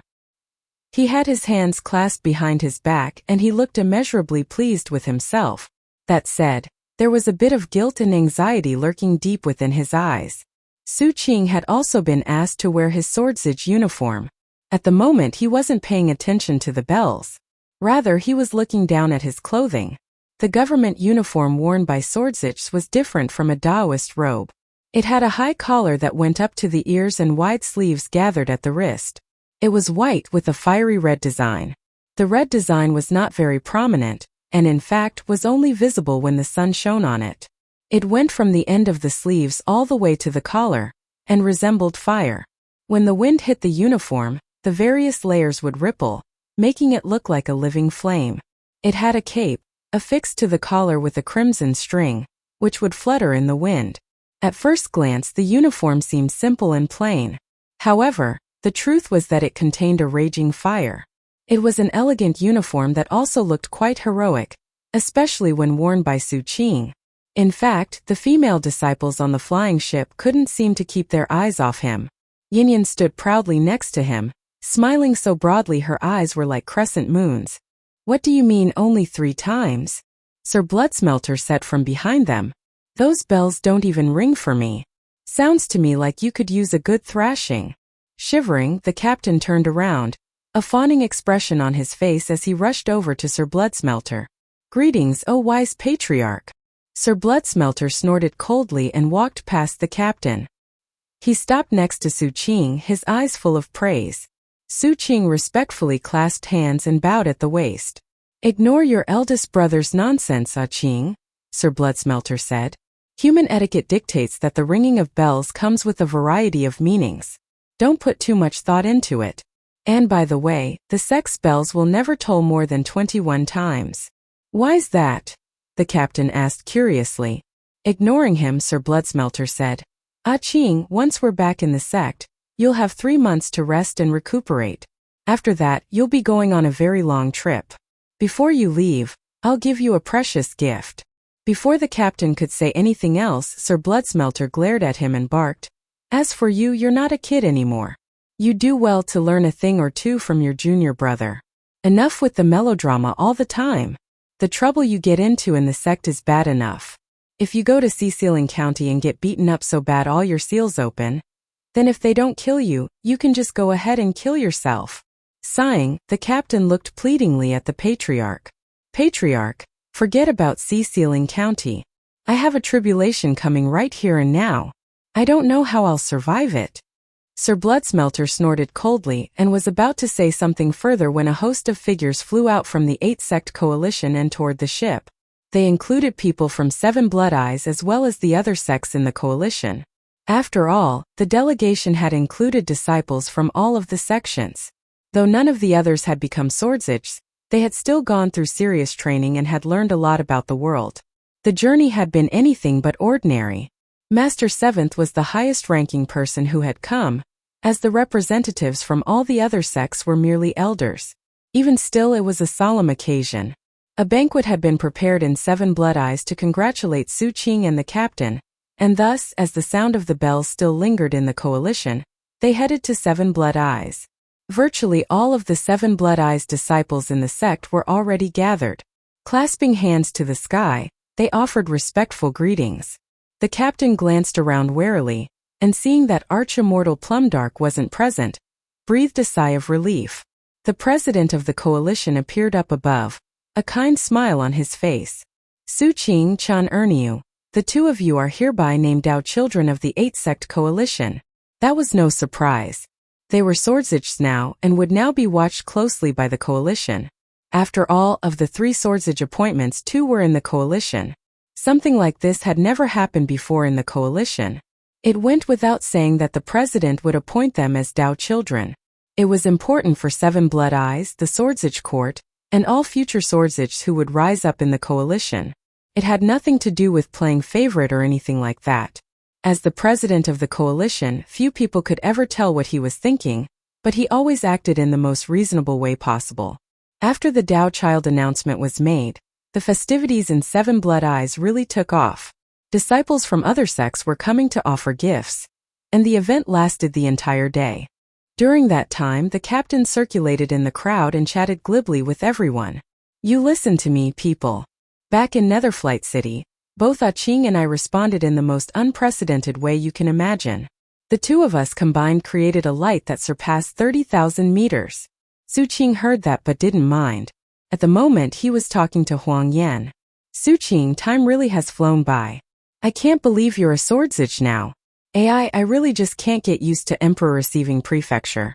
I've already talked things out with my elder sister, and we're going back to South Phoenix. Thankfully, she was just assigned to head back there for official duties. Next time we meet again, it'll be in South Phoenix. It wasn't the first time Su Qing had heard Huang Yan talk about how he didn't like Emperor receiving prefecture. Knowing that he couldn't convince him otherwise, Su Qing just nodded. Then he told him about what happened in the Three Spirits Dao Suppressing Mountain. Huang Yan seemed very interested in the story. Time passed. Eventually, evening fell, and the banquet came to an end. Su Qing was just getting ready to return to the back of the mountain to pay his respects to Master Sixth when something unusual happened. Plum-colored light glittered in the sky, creating an interesting contrast with the evening afterglow. Su Qing looked up. At the same time, the captain, who had been bragging to Zhang San, also looked up and his face fell. The plum-colored light up above converged into a single spot, revealing a woman. She had extremely fair skin, a slender physique, and beauty like that of an immortal from heaven. She was elegant, but also had a terrifying cultivation base. Altogether, she seemed like a peerless beauty from a painting. She was none other than Arch-Immortal Plumdark. She had chosen to come after the official celebration was over.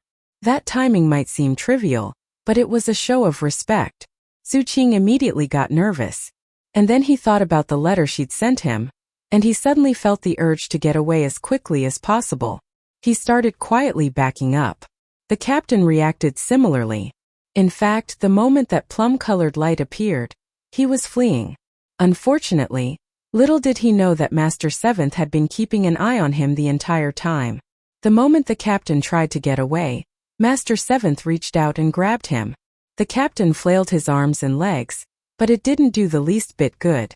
Finally, he just looked haplessly at Master Seventh. Master! Ignoring his highest-ranking apprentice, Master Seventh plastered a smile onto his face as he looked at the descending Arch-Immortal Plumdark. Fellow Taoist Plumdark, this disaster of an apprentice caused you a lot of trouble. I think the punishment you suggested a while back would be perfectly appropriate. Chan Ernie let loose a yelp as Master Seventh threw him up into the air toward Arch-Immortal Plumdark. His limbs were immobilized, but his neck wasn't. As he looked down, he could see Su Qing slipping away in the crowd. Help me, little junior brother. Explain everything to Arch-Immortal Plumdark. Hurry. Or at least stick by my side. Su Qing looked up furiously. Great Chan Ernie. You just had to drag me into this, didn't you? At that point he sped up, except sadly it was too late. The captain's words caused Arch-Immortal Plumdark to look down. As her beautiful eyes locked onto Su Qing, she smiled enigmatically. Come with me, child. There's something I need to talk to you about. Su Qing's heart was already pounding. Unfortunately, there was no way for him to refuse her. Meanwhile, the captain's eyes glittered, and he was about to say something, except Archimmortal Plumdark waved her hand and sealed his mouth shut. All he could do was madly blink his eyes at Su Qing to try to get a message across. Su Qing ignored him and was about to say something when Master Seventh cleared his throat. Go along, fourth Sib. Su Qing shot a meaningful look to his master. However, Master Seventh pretended not to notice. Archimmortal Plumdark smiled, and Su Qing felt himself rising up into the air. The moment he got close to her, he smelled that familiar perfume. And then she spoke, her voice like a trickling stream that could pierce all the way to his soul. Did you get my message, child? Su Qing immediately shook his head. She chuckled, then flicked her sleeve. She, Su Qing, and the captain all disappeared. When they reappeared, they were in the Dark Serenity Sect's Demon Snake Pocket Realm. Right in front of Su Qing was that massive coiled snake skeleton. There was also a person present. It was Wu Jianwu. He had a scrubbing brush in his hand, and his mouth was taped shut. Looking bored, he used the brush to clean the skeleton. When he noticed the three people up above, his eyes lit up. When the captain saw that, his heart sank. Chun Erniu, you stole that snake's tooth, Archimmortal Plumdark said. If anyone else had done that, I'd rip their tendons out and break all their bones. But after talking the matter over with your master, and also taking into consideration your junior brother, I decided not to bicker with you over the situation. If you wanted to use that tooth, you could have just come to me and asked to borrow it. Why did you feel the need to steal it? I guess it doesn't matter. Feel free to keep the tooth if you need it. But your punishment is that you'll spend the next 3 months in here making sure that snake skeleton is absolutely spotless. Go ahead. She waved her hand, and the captain fell down to the skeleton, right next to Wu Jianwu. Wu Jianwu looked very pleased. Excitedly giving the captain a scrubber brush, he then pointed at a spot off in the distance. Some of the skeleton was already clean, but the majority of it wasn't. Clearly, Wu Jianwu had left some of it untouched on purpose. Now his companion had arrived. The captain sighed. However, he was secretly relieved.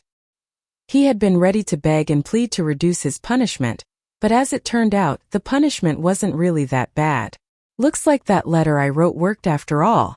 I should write more letters in the future. The captain blinked a few times and then tried to make himself look as despondent as possible as he started scrubbing the snake skeleton. It didn't take long before his face fell as he realized that the skeleton was very unique, and definitely not easy to clean. In fact, tapping into the cultivation base didn't even seem to help. Looking up at the mountainous snake skeleton, he suddenly seemed very bleak. Su Qing looked on feeling wonderful. Having tossed Chun Erniu down, Archimmortal Plumdark led Su Qing to the highest point in the pocket realm. It was the snake's skull, which seemed to be howling to the dome of heaven. Settling down, she smiled at Su Qing. Sit. Bracing himself, he sat next to her.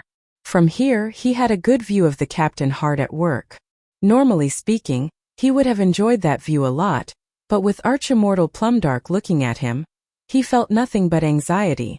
And it got worse when she spoke. Child, in the letter you wrote me, you promised me 3 things. Today, I want you to keep that first promise. Su Qing immediately felt panic set in. Chapter 380. Su Qing's Fairy Tale. What's with the look on your face, child? Does that mean you didn't get my letter? Or does it mean that the letter I received wasn't written by you? Archimmortal Plumdark looked at him, her face flawlessly beautiful, her eyebrows arched gracefully. She was smiling as if she found the situation humorous. Senior, Su Qing steeled himself and prepared to offer a full explanation. If you didn't write the letter, then that means someone's toying with you. You should look into that. Find out who in the 8 sect coalition would dare to deceive me. After you find out who it was, I'll bury them here. Not even that person's master would speak up for someone so outrageously disrespectful. Her smile was as beautiful as a flower, but from the look in her eyes, she was very serious. Su Qing got the feeling she wasn't joking at all. He glanced down at the captain. The captain had heard Archimmortal Plumdark's words, and it caused him to shiver. Looking very embarrassed, he glanced up at Su Qing. He had also been able to tell how serious she was, and wanted to offer a warning to Su Qing. Unfortunately, his mouth was still sealed, as was his divine sense. All he could do to communicate was blink. Su Qing looked down at him and sighed inwardly. He was absolutely unconvinced that Archimmortal Plumdark didn't know what was going on, and there was no way she didn't know who really wrote that letter. After all, she was a void-returning expert on the same level as the Patriarch. People like that, with all they had experienced in life, were skilled schemers. In fact, if Su Qing was right, she probably knew from the moment she laid eyes on the letter that it wasn't from him. All he could do was turn and look calmly at her. Her smile was so beautiful it would entrance most people.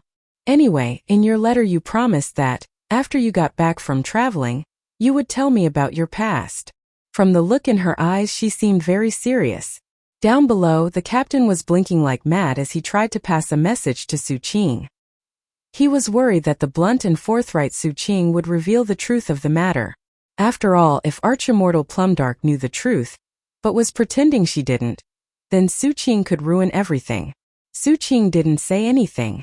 As the captain waited anxiously, 7 or 8 breaths of time passed. Meanwhile, Su Qing noted how serious Archimmortal Plumdark looked. My past? I was just an ordinary mortal, born in a little place in the continent of South Phoenix. It was called Peerless City. My family ran a postal station. Most of the time we sent messages with birds. Because of that, we raised lots and lots of them. We had a crow, a sparrow, also a pigeon.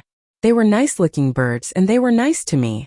One day the crow attracted the attention of an eagle. When the eagle came, the birds scattered. Having no idea where they went, I left Peerless City to look for them. Did you find them? She asked softly.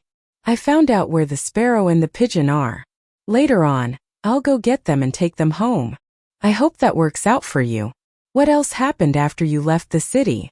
Not much, Su Qing said calmly. I saw some vultures. They were very fierce. I also saw some turtle doves, which were equally fierce and nearly impossible to communicate with. Oh right. I saw some cuckoo birds which were very crafty, but they ended up being eaten by the vultures. Archimmortal Plumdark looked at him without saying a word. Down below, the captain was standing there quietly. Su Qing kept talking, his voice calm. I kept going until I saw a tree with a woodpecker in it.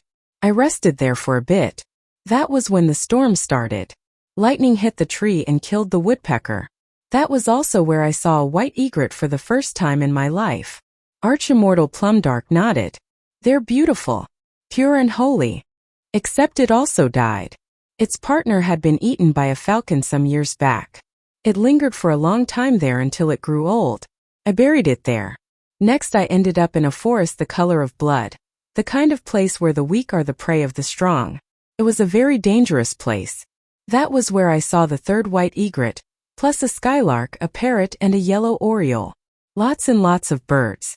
Oh, there was also a wild dog in that forest. And that's my story.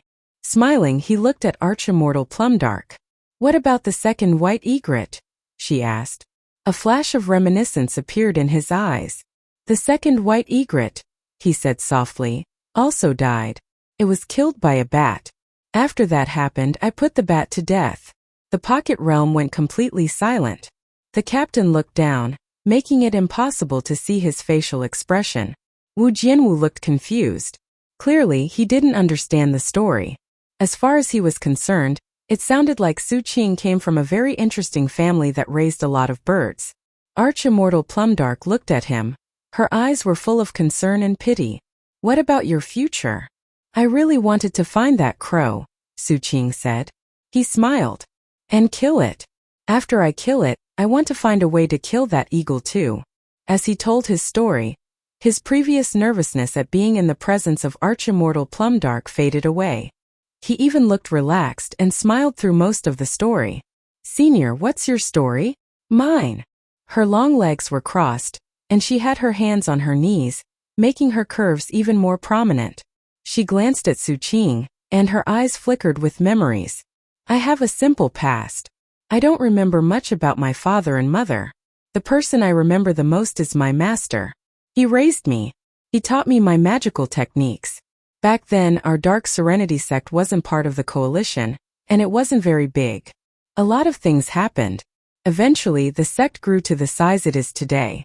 Joined the coalition. Much of that was thanks to the work done by me and my elder brother, who I hate. But let's not get into all that. Your question actually made me think of something that I wanted to tell you. As she smiled, her cheeks were a bit flush, and her eyes were like crescent moons. There's a dream I have occasionally. Years ago, I used to have it every night. Then it was every year. Nowadays, it's every 10 years. In the dream, the world is pitch dark.